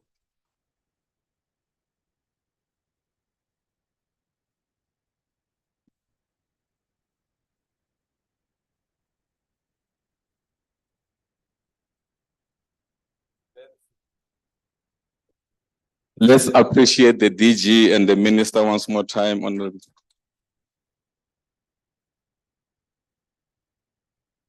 That was a very detailed report. I think we now, all of us, have a picture of the status of our water and sanitation services, the infrastructure in details. It's quite telling when you look at the average. Since the last reports, DG, it's 9 years. And of the 9 years, we are actually realizing a huge decline in terms of the quality of our infrastructure. But one thing that came quite clear in the report is that you can literally draw some parallels, or you can infer commonalities between having the right staff to do the job and the condition of the infrastructure. So the call from this report, if you see Western Cape doing quite well, Gauteng, of course, Gauteng has an advantage because you have the advantage, everyone is attracted to Gauteng and Joburg, to be specific. But what is telling is that there is actually a correlation between the status of your infrastructure versus the people that you actually appoint to do the job. So it shouldn't be messengers who are supposed to deliver mail to be operating as process controllers. We will definitely see the result as this. So we're urging all the mayors who are here that they should be emphasizing that there should be quality in terms of the staff that get appointed. I want to also take a chance. I'm told the mayor of Ilembe is here. If the mayor is here, I'm told he just arrived. We may just give him a round of applause. Giordin Shandu. I was also made aware that we are supposed to have been joined by some members from the portfolio committee who are holding us liable, but they couldn't join us because they have got other commitment. We are going to move to the next step now, and I think this is the one that you will have to work with us. We'll try and be as swift as possible. And DG, while you were presenting the stats of the consumption, the world average versus what we're having in the country, only Western Cape meets those requirements, and I think we need to give them a hand.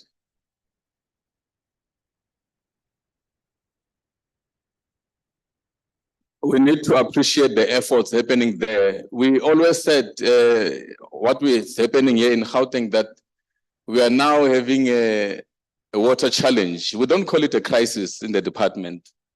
And we are not actually missing our words. The reason why we're not calling it a crisis, because if it was a crisis, you wouldn't have had water this morning, you wouldn't be in this meeting, and this will not be happening. So you took water, you drank water, you washed, as the DG mentioned, the issue is creating a balance.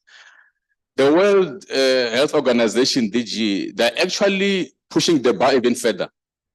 If you check the latest stats that have been published by the World Health Organization, specifically with the research industry, they are saying that 173 liters per capita per day is actually quite high. They are pushing for 100 liters per capita per day because they're integrating the use of technology, water reuse, so that the consumption is actually dropped. So we are actually having a huge target for us to meet as the water sector. We want to move now to the next item where we're going to be conferring some of the certificates. I know there are some of you who don't like this part. So I'm urging you to be patient with us before we start handing over. Yes, you can.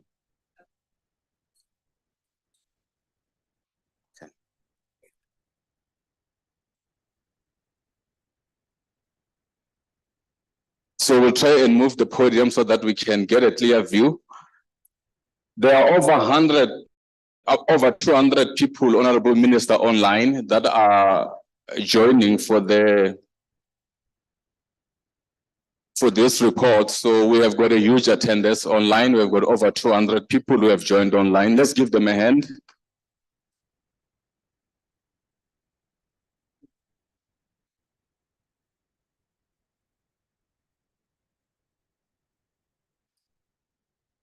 So we are going to be handing out awards. I once attended the award ceremony for some primary school at home.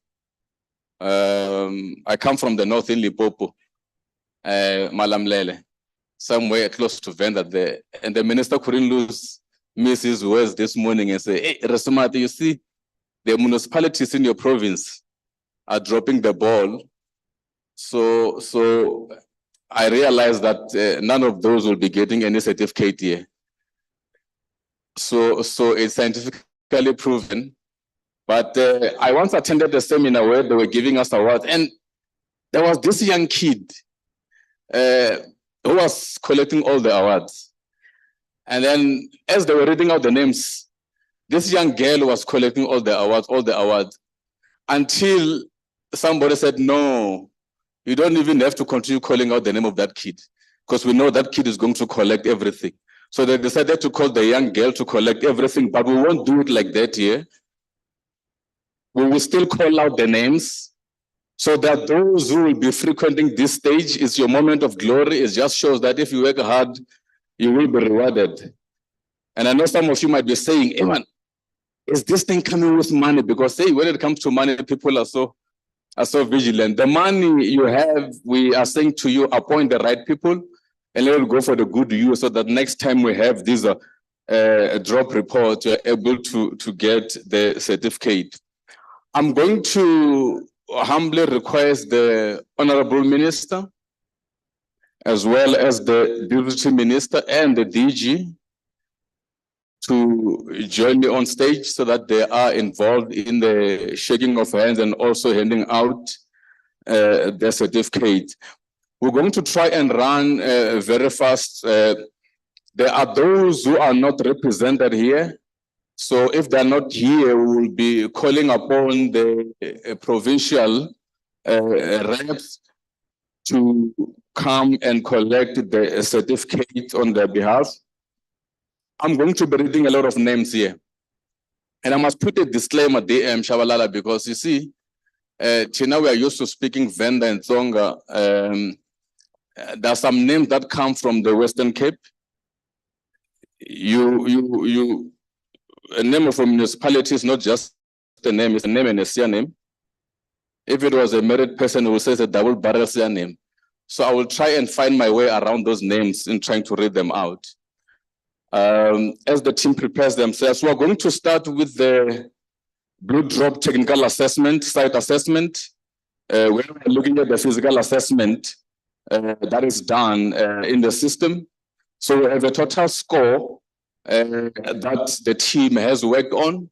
So as I read out the names, we will request the reps to come up front to receive their certificate. You will shake the hand to the DG, the DM, and then the minister will hand out the certificate.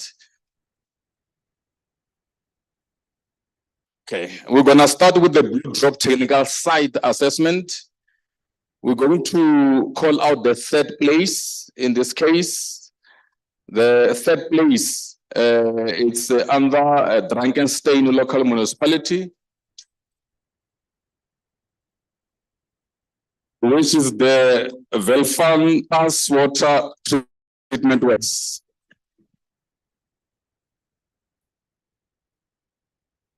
If they are here, come up front. You can clap for them, don't be jealous.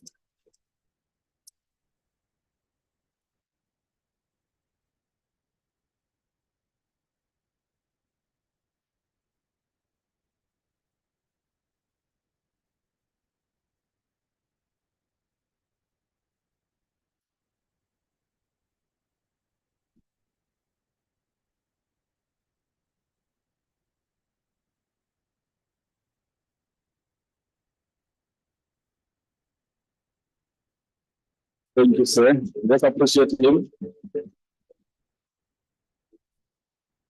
The second place is Ferienechen water supply system, which is supplied by the Rand Water Board. So yeah, it's happening. We have the reps from the Ferienechen water supply system.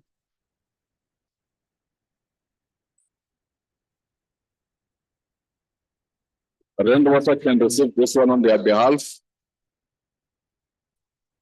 The chair is not sending anyone. He is coming himself. So Tate Musa, you know, let's appreciate him.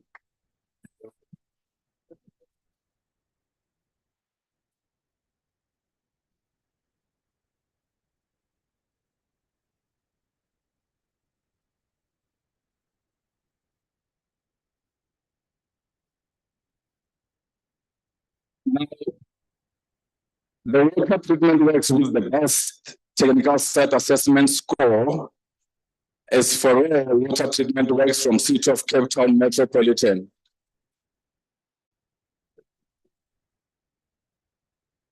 City of Cape Town, do we have anyone to collect for them?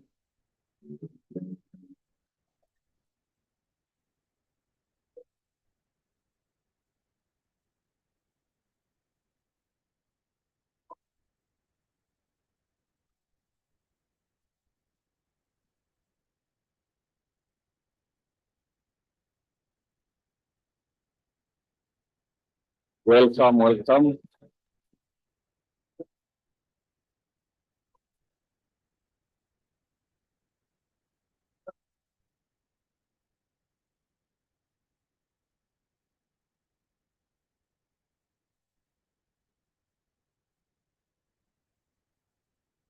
We are not going to recognize good not drop performance. You've heard the DG going into the stats and the criteria. I'll just go straight to the names where we are recognizing the good not drop performance. And the awards with a tie. I'll go to announce the names now for the municipality. The local municipality with 80%.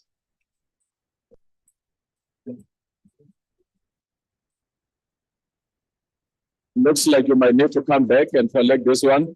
We also have the Ito local municipality.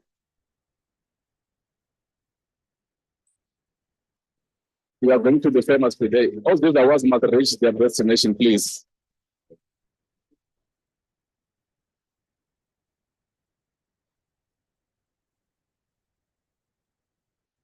That is recognizing the not drop good performance.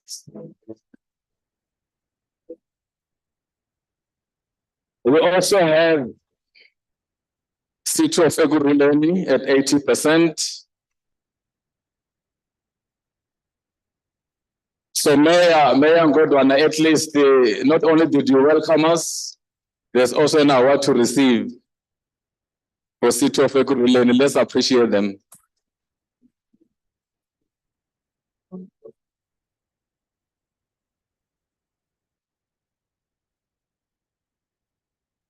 We also have in follow-up Nelson Mandela Bay Metro at 81%.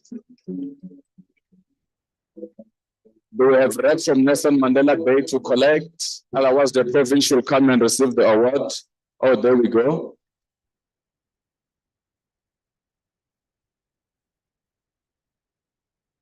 Nelson Mandela Bay Metro. There was an intervention in that part of the world trying to avert day zero. And for some reason, some prayers worked because there's rain on the other side now. So we are grateful for the rain. We also have George local municipality at 82%, as well as Drakenstein local municipality at 82%. So the two awards, if we may have the Western Cape to come and receive this. Okay, we do have the reps for George local municipality and then a Drakenstein local municipality.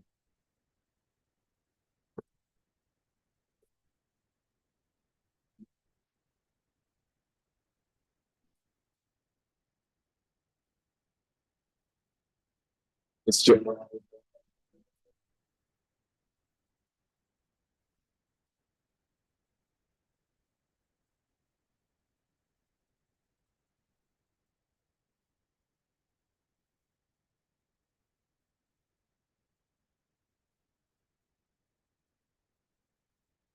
we also have at 84% Saldanha Bay local municipality. Saldanha Bay local municipality. You should receive that as well. I just hope you won't go over limit with your luggage when you get to the airport. The way we are collecting all these awards, I have a feeling you might need to get a new bag for that. We also have Langeberg local municipality at 87% for the no drop good performance.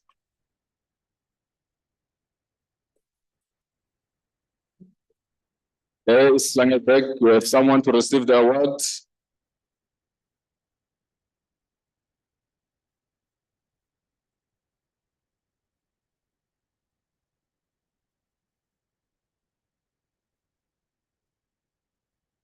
We are now going to move to the National Blue Drop certification. We're going to start with Gauteng. So here we are going to call the municipality together with the bulk water service provider. So both of them will have to come through. We're going to start with the first one. This is Midvaal local municipality. The bulk water supplies rainwater. Water, and this is for Mayerton water supply system. So if the rainwater and Midvaal can come forward to accept.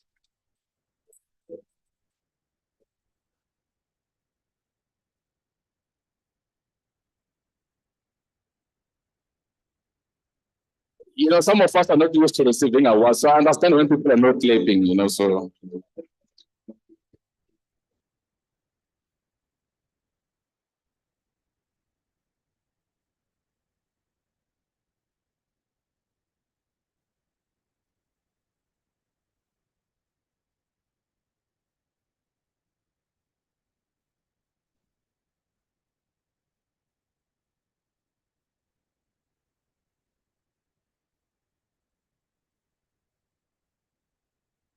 The next one is City of Ekurhuleni Metropolitan. With rainwater, Executive Mayor, good one, you must come back again with the chair. This is for Ekurhuleni water supply system.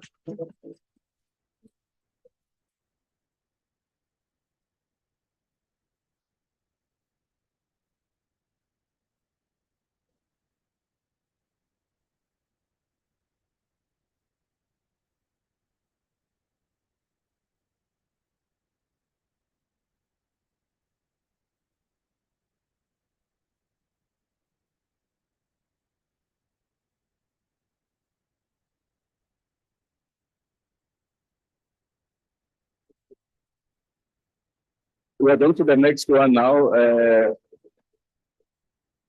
I must put a disclaimer when the chair of Rainwater Past Arkon Arwan Jimisa. So I have here got a watch that can count the steps because you might need to bend those calories. The next one is City of Johannesburg Metro. Together with Rainwater for the Greater Johannesburg Water Supply System.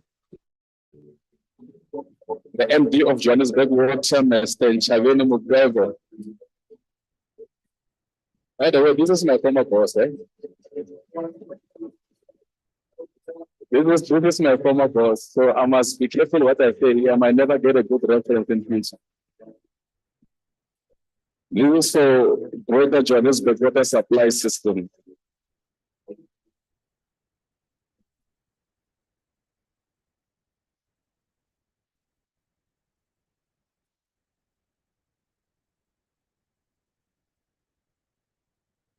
Let's appreciate them.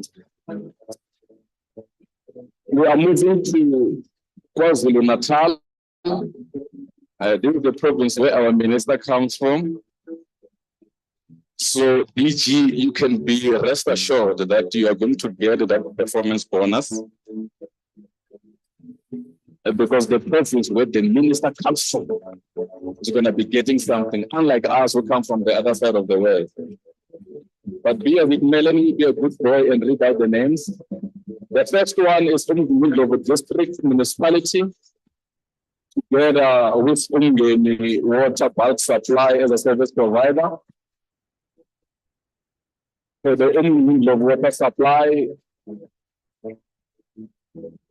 Dr. Manana is coming through.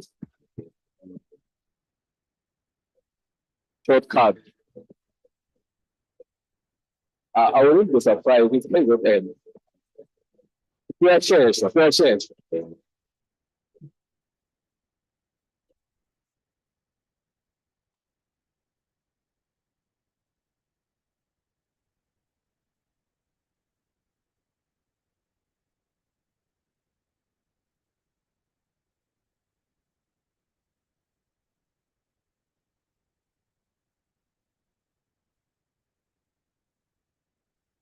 So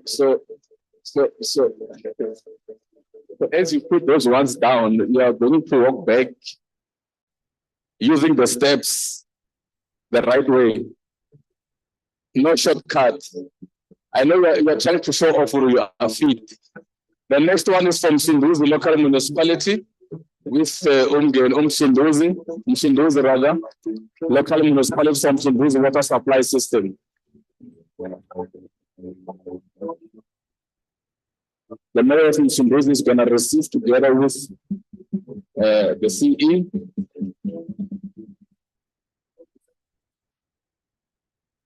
And let's appreciate them.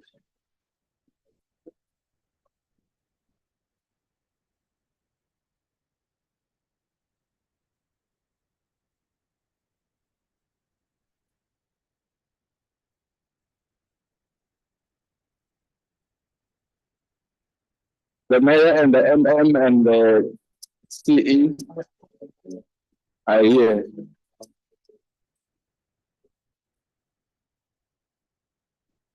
Let's appreciate them.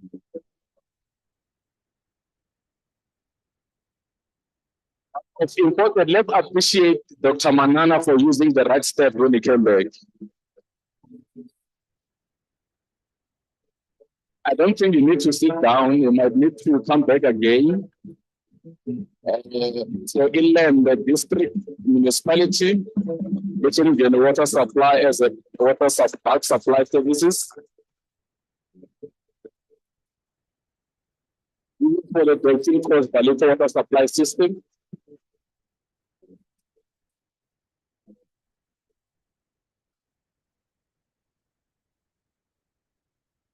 Oh, the big team.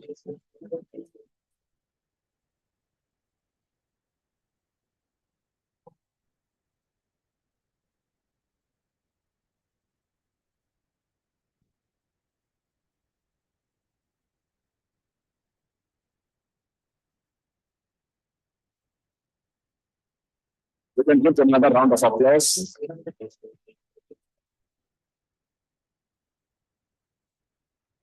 We are now moving to Mpumalanga.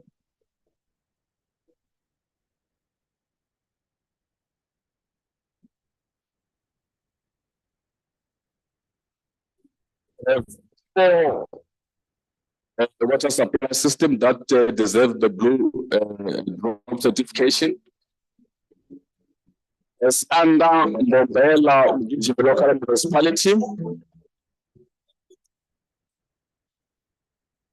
This is for and Masilu. If you have province to receive on their behalf, Pumalanga, or they are here. I hope that someone is watching how people climb the steps.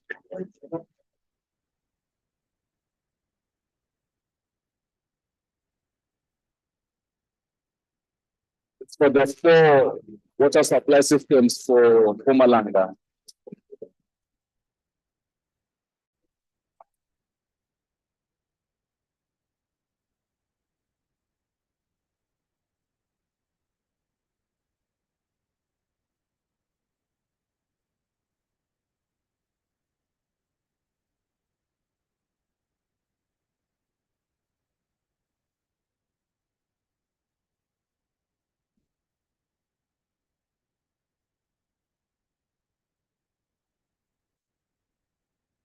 We are moving to Northwest Province.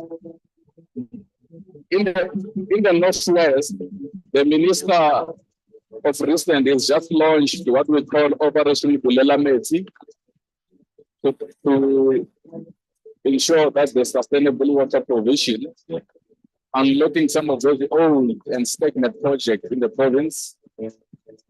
So there's actually good progress there.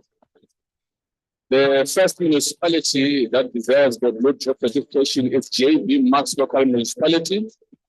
This is for the pressure strong water supply system.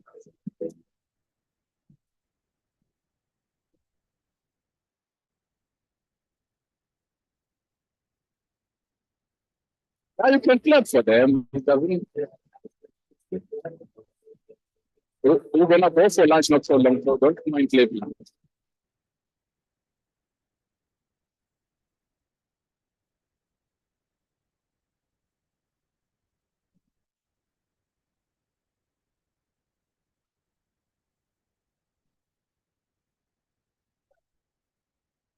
And then we move to Western Cape. In the Western Cape for blue drop certification, we have the following. Receive local municipality. The West Coast district is a bulk water supplier. So the system, let's appreciate them back for the field. Local municipality.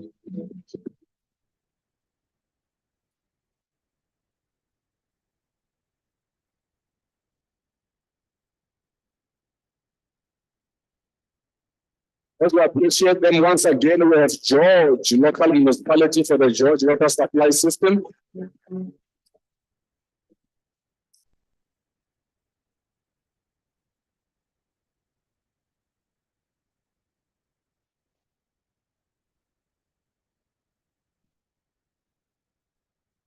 George, local municipality, well done. Congratulations.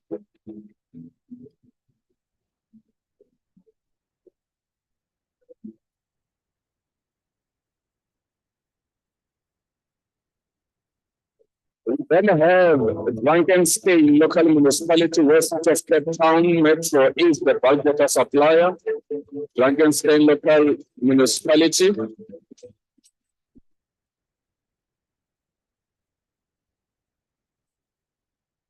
This for Hermon water supply system. I think you also need to get a bag when you get there because you're collecting a lot of awards.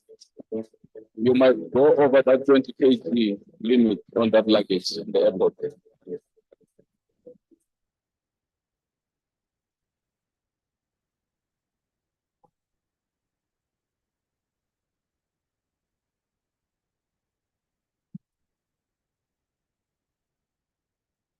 We then have We then have Scotland local municipality for West Coast District as the water, as the bulk water supplier or provider. Don't be jealous.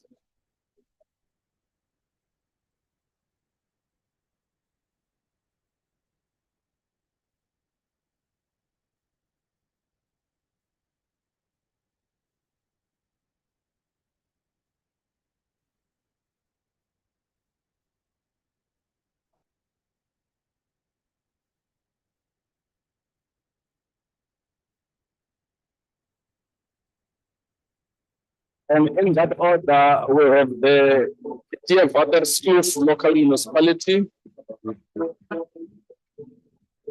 for the board received water supply system.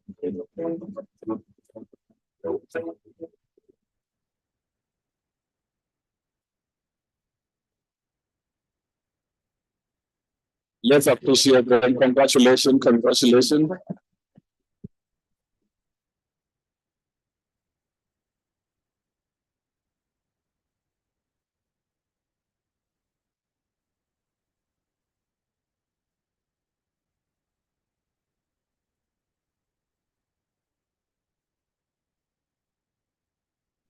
In that plan now we have the Saldanha Bay local municipality, where West Coast District is a bulk water provider for Hopefield water supply system.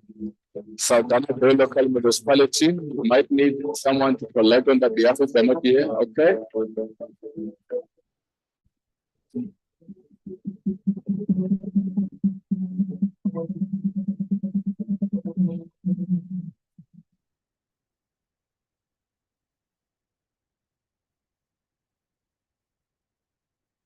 Let's appreciate them once more time.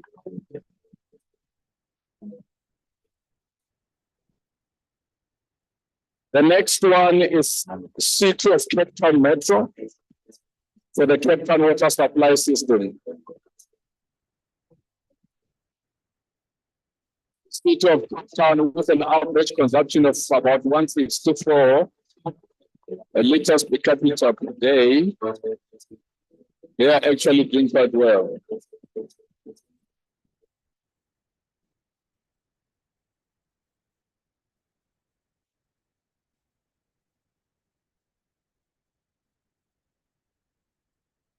And then in the same manner for the national Dept certification, we have Overstrand local municipality for about 8 systems.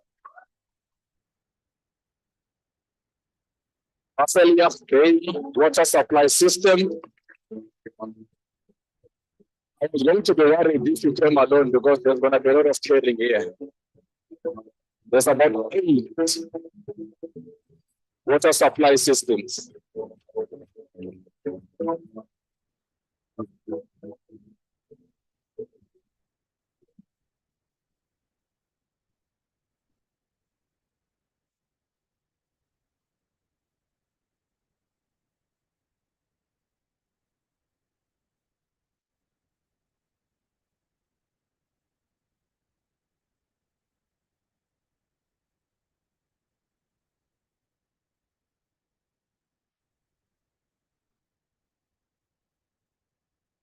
We're almost done. We're almost finishing.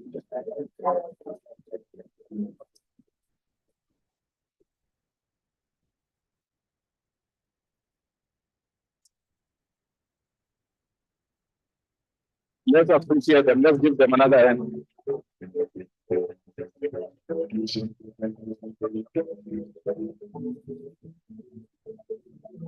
We were careful to call them once because they would have worked here 8 times.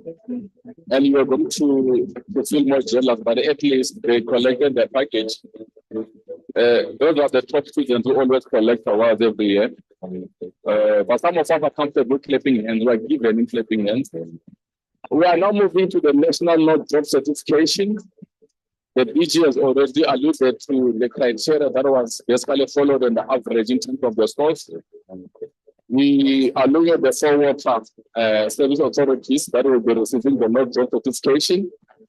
The first one, in the third place, we have two, which is Swartland local municipality in the Western Cape, as well as Midval local municipality in Gauteng. Swartland local municipality, somebody to receive in the award. My man, I know you are collecting them. You also need a bag. Midval will follow suit. They also received the 91% score on the North Block. Remember the North Block, we are measuring how efficient you are in terms of the drinking water quality, where we are measuring the losses, implementation of water conservation and water demand, how we are reducing the non-revenue water, issues of operation and maintenance also included there. We also have City of Cape Town Metro at 92% in the second place.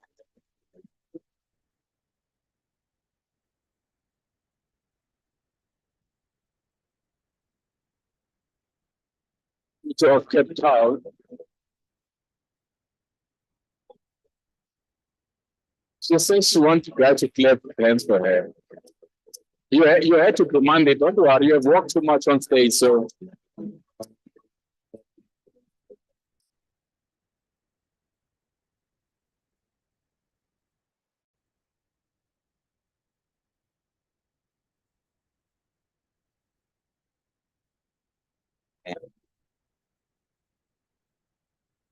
And then in the first place, we have August local municipality in the Western Cape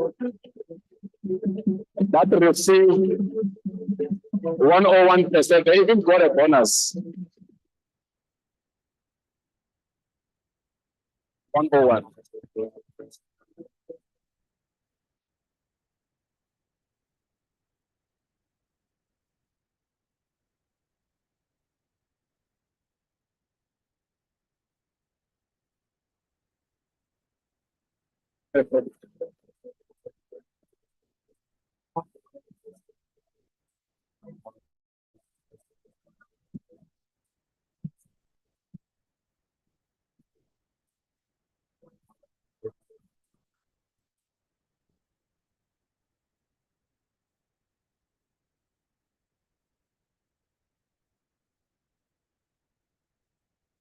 So Overstrand local municipality received over 100%. These are the kind of kids at school who even answer the questions that were never asked by the examiner. And the examiner realized, you know what, you are too good, let me give you bonus. So there's something to learn, DG, from this local municipality in terms of their performance. We are now going to the last phase, which is the best performing water service institution for the Blue Drop. This is the aggregated score, everything combined. We have in the third place, City of Johannesburg. City of Johannesburg. The MD was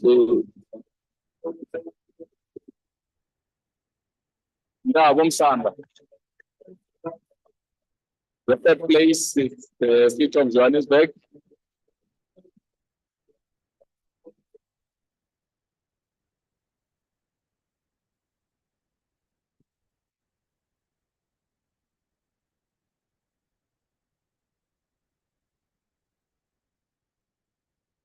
Let's appreciate them. Let's clap hands for them. Second place is City of Cape Town.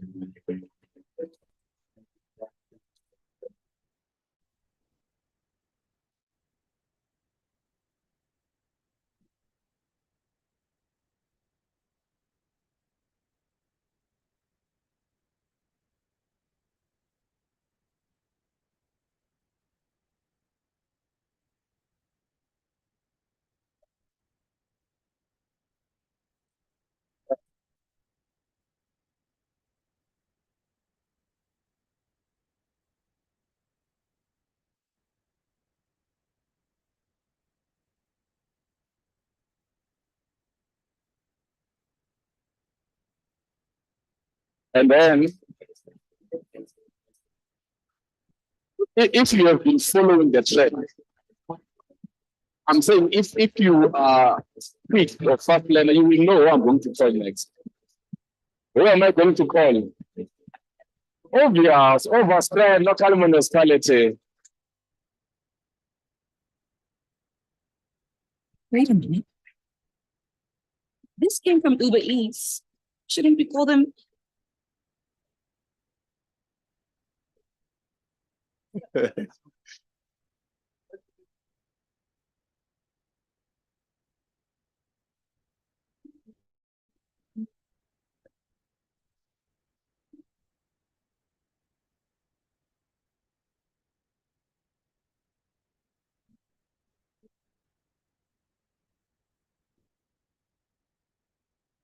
Well done, overspread.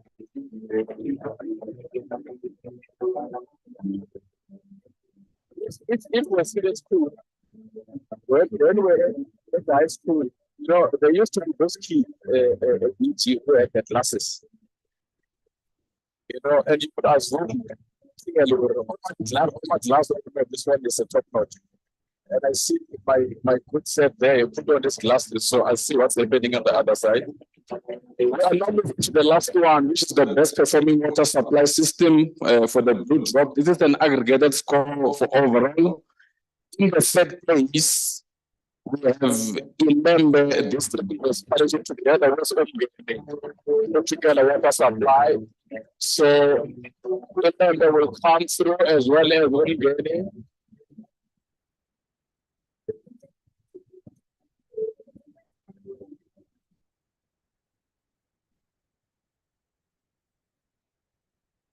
For the goalkeepers of Alito. Let's appreciate them.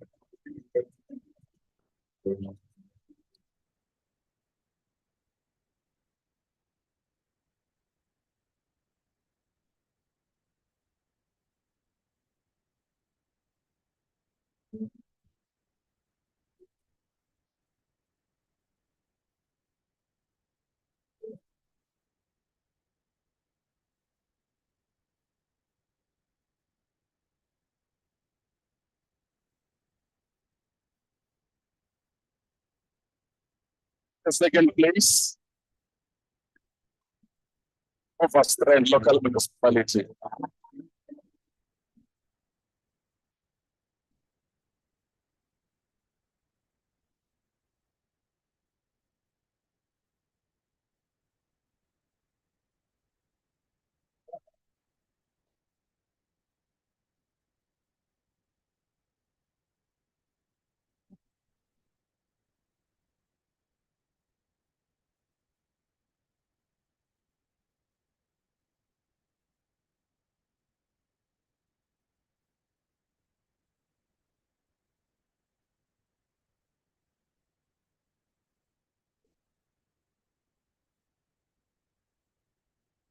And then the best performing water supply for blue drop.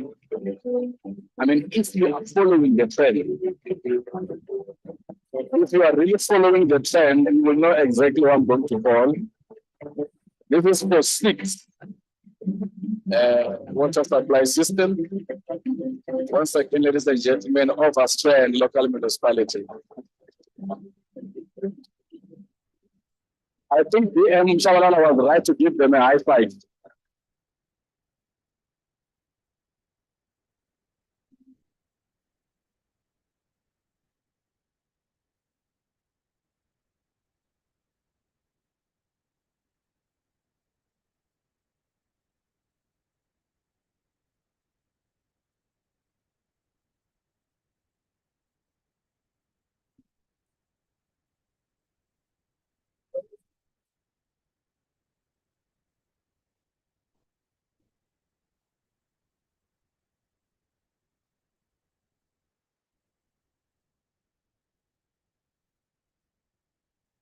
So now we have a challenge now. We have a challenge because we must take a group picture We need to take a group picture now with all the recipients of the awards. So I'm trying to figure out how Overstand is going to bring all that here, or they're going to just carry the table up front. So all the award recipients come up front.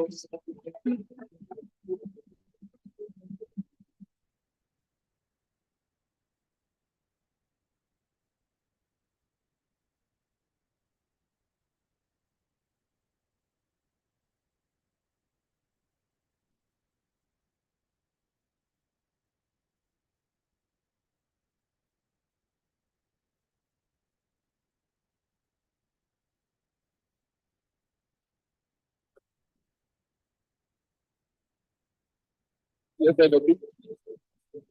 organize the you just the team for now. The team must come this side.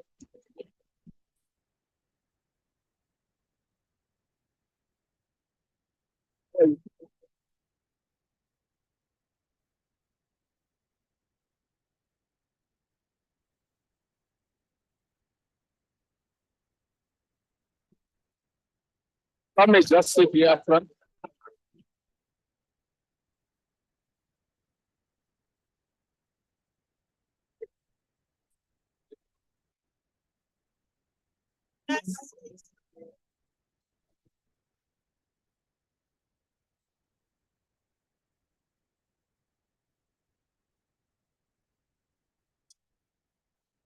Yeah, the examiner.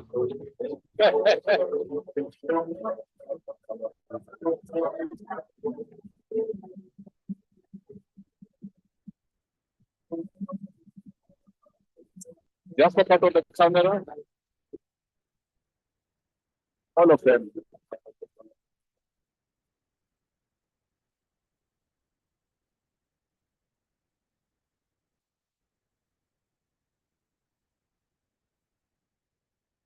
Thank you, thank you, thank you. You may take your seats.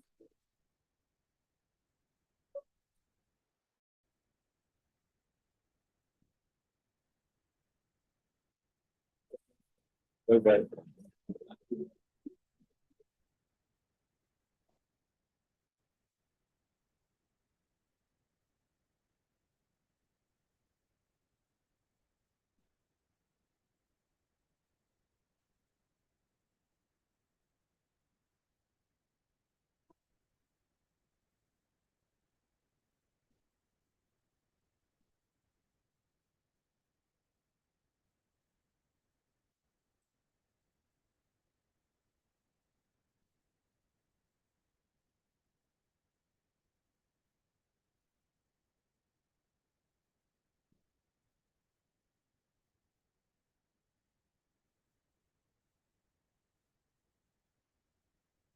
Now that was quite telling. So if you are like some of us who never received anything, work hard next year. The minister asked the question, nothing for DWS. We are the examiners. We mark the papers and we give results out. The minister took recognition of the team that was involved in putting together the reports, and he really appreciated the effort. At this point in time, we are moving towards the last part of the program. We are going to have the last few comments by the metros. In that manner, we're going to request the mayor of City of Joburg. I'm not so sure if the mayor of Joburg is not here or he allocated someone. Otherwise, we do have also the mayor Godwana from City of Ekurhuleni to give the comments after the program. Can come and have the last few comments before we move towards closure. Let's appreciate the mayor.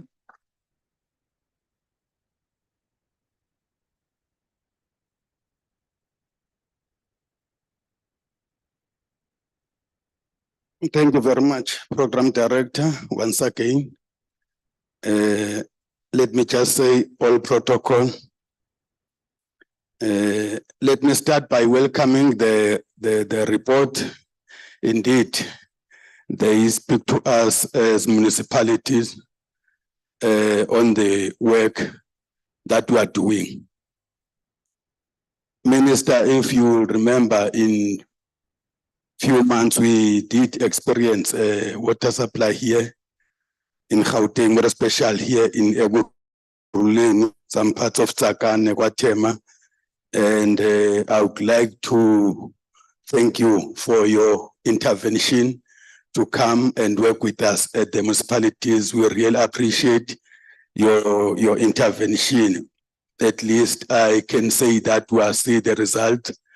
The rainwater and the city of Ekurhuleni, now we are communicating from time to time, and we continue to monitor the water supply. And I can assure you that in those areas now, at least we have water, and we continue to monitor our reservoir from time to time. And we want to commit that we'll continue to supply our people with water.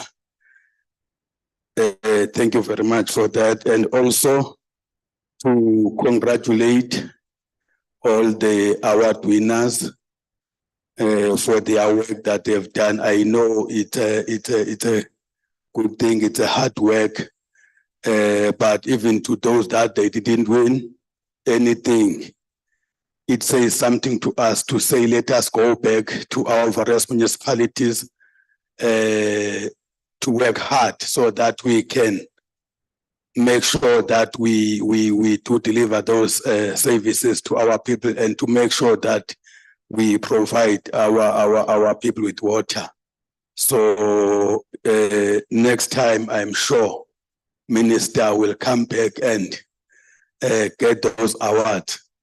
So I can guarantee that as municipalities, more especially here at the city of Ekurhuleni, we are committed to work with you, and we are still looking up for your help from time to time. And when each and every time when you call us, we'll make sure that we will respond, because you are assisting us to make sure that we deliver services to our people. Thank you very much.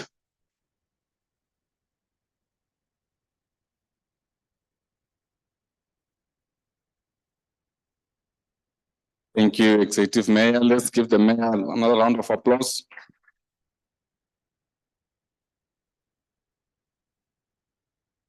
We are almost closing this session. This will be probably the last time I speak in this podium.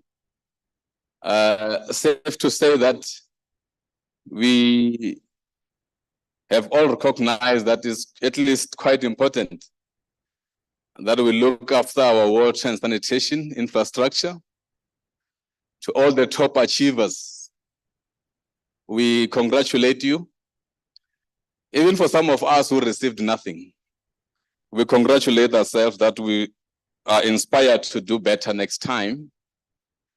Now, I think we also need to take a home view of the lessons here. That one, the citizens of the Republic remains the alpha and omega. That all of us seek to ensure that they receive the best service.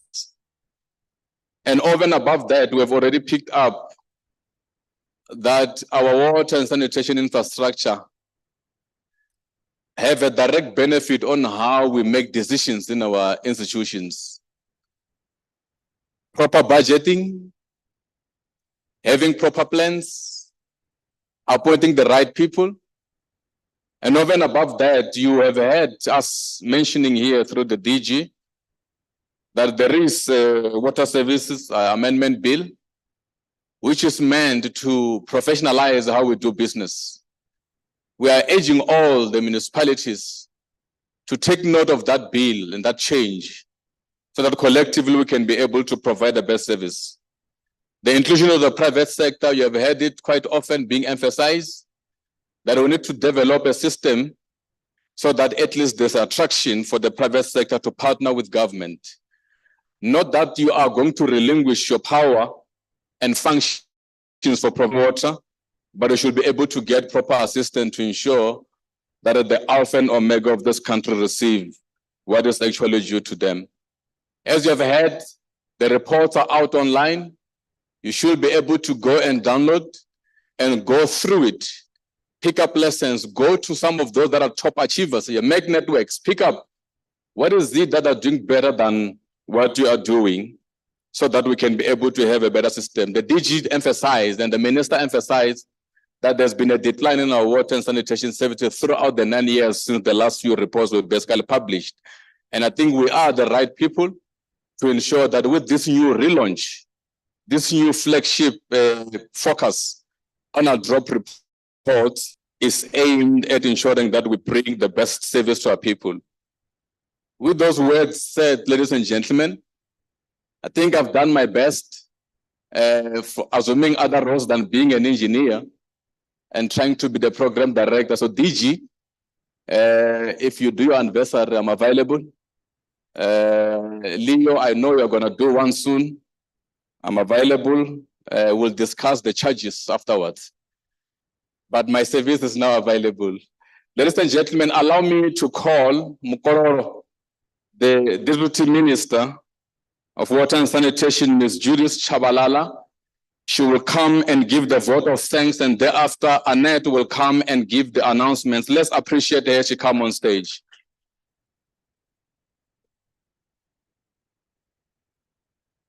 You think we send okay? Yes, into an funds or remove resmat into any push in a palapandan, you can not tangana nature. Bonad. And the material, put on material. Do me lang said bonani. Ninja me. Goeiemorgen, good morning. Is that okay? I wanted to line it with that pen. Yeah. I'm making you do hard work. You see, you've got other skills. You're very skillful. Thank you so much, Program Director. It's okay. As it has been said, my name is Judith Chabalala. You see, these podiums, I don't like them because they're not designed for tall people like myself, honestly speaking. Next time, take it down a bit. So I hope you can see me, but I'm sure you saw me earlier. Like I said, I've greeted everybody. Basically, Minister of Water and Sanitation, Mr. Mkunu, dear Mahlobo, who's not here. He would have wanted to be here, but obviously he's got other areas that he needed to attend to. Members of Parliament in absentia, the ones that have been invited, but in particular the Portfolio Committee of Water and Sanitation, that is very supportive for this department, including the ministry themselves.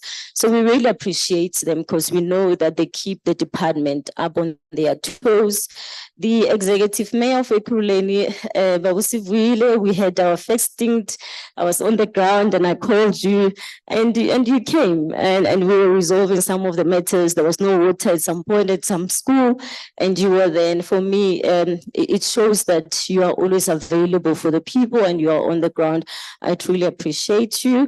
To also my executive mayor, I'm from Johannesburg. I'm a resident here. He's not here, Mr. Kwamanda. So I'll take his award. Please, I'm going to hand deliver it. MD, never would the Donavona Rapera Chimbitzer. All right, nobody Mayor of Ilembe and the water institutions that are here, all of you, DDGs, provincial heads of all the departments, and I must appreciate my provincial head, Tatani Malulega. I thought we'll come on stage so that they can see that you're yellow bone and you're nice and tall. So that's my provincial head. So yeah, 2 points for me, please. Appreciate him. So basically, I take the opportunity to first and foremost thank the hardworking and most dedicated officials.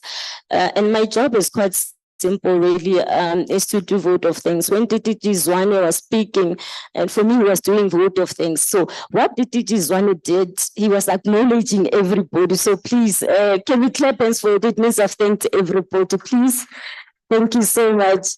So what's very important for me, what comes out is really the officials that are hardworking, especially even at junior level, because there's the men and women that really gets the work really happening. So I really want to appreciate them. And of course, the superiors that they also report to and the great work that is highly acknowledged and appreciated. But also, you know, the dedication for me is the provisions of water and sanitation to our citizens, the heroic nature, given the fact that, as we say, water is life and sanitation is dignity. Indeed, it still remains the mantra that we all have to ensure, as much as it's enshrined in the Bill of Rights, that water, it is a right of all the citizens, and they do have the right to have clean, potable drinking water. For me, the most important thing that I'm taking from this awards really cannot be overemphasized, as we know now that the Blue Drop certification and what it deals with, the quality of drinking water, the No Drop dealing with the efficiency of our water usage, and the Green Drop dealing with wastewater treatment.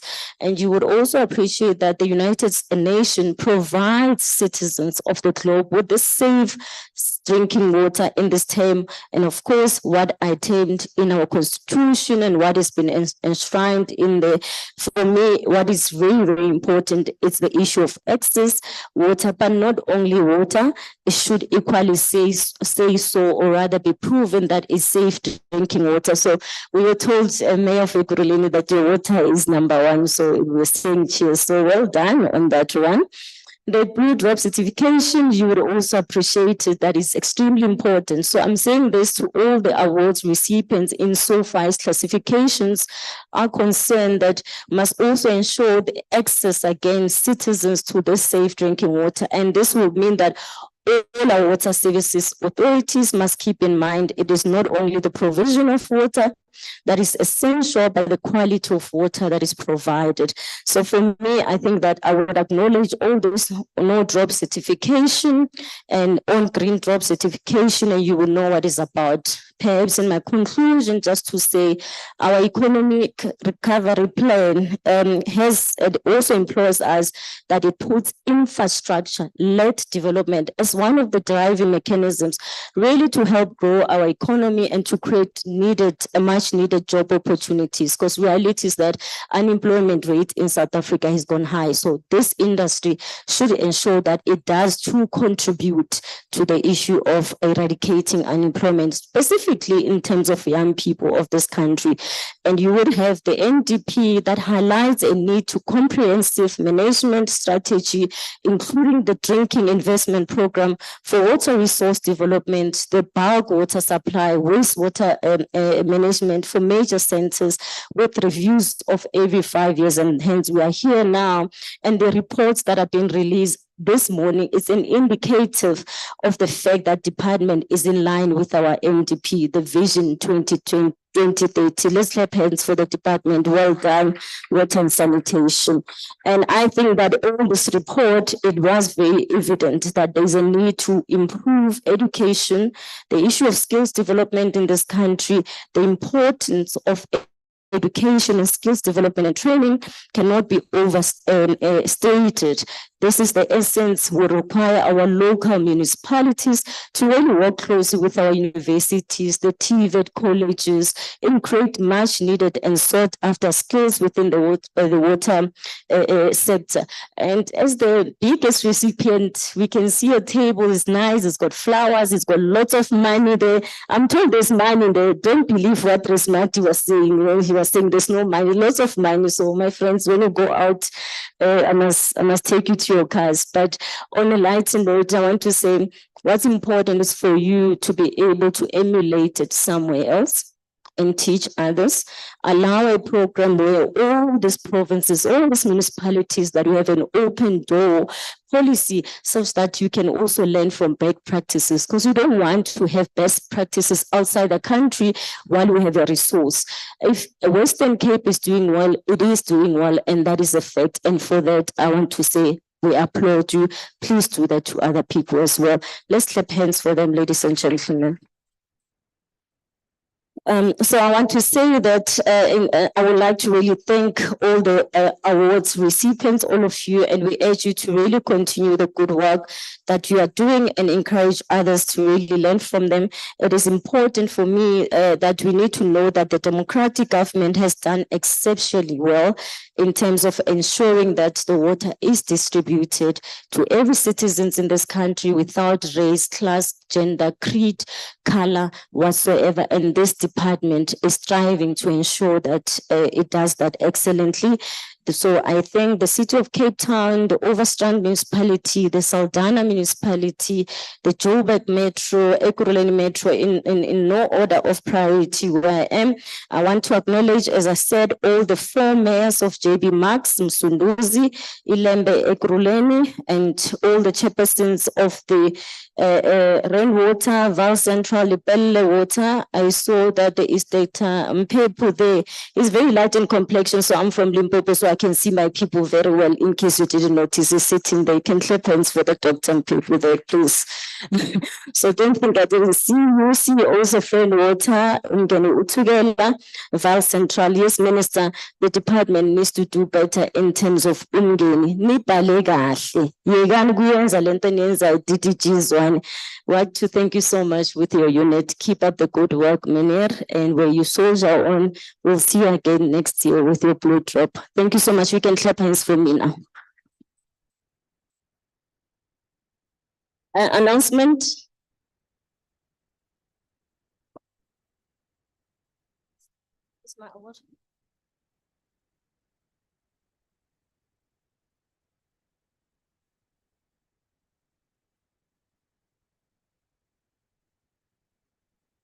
It's still morning. For once, we're early.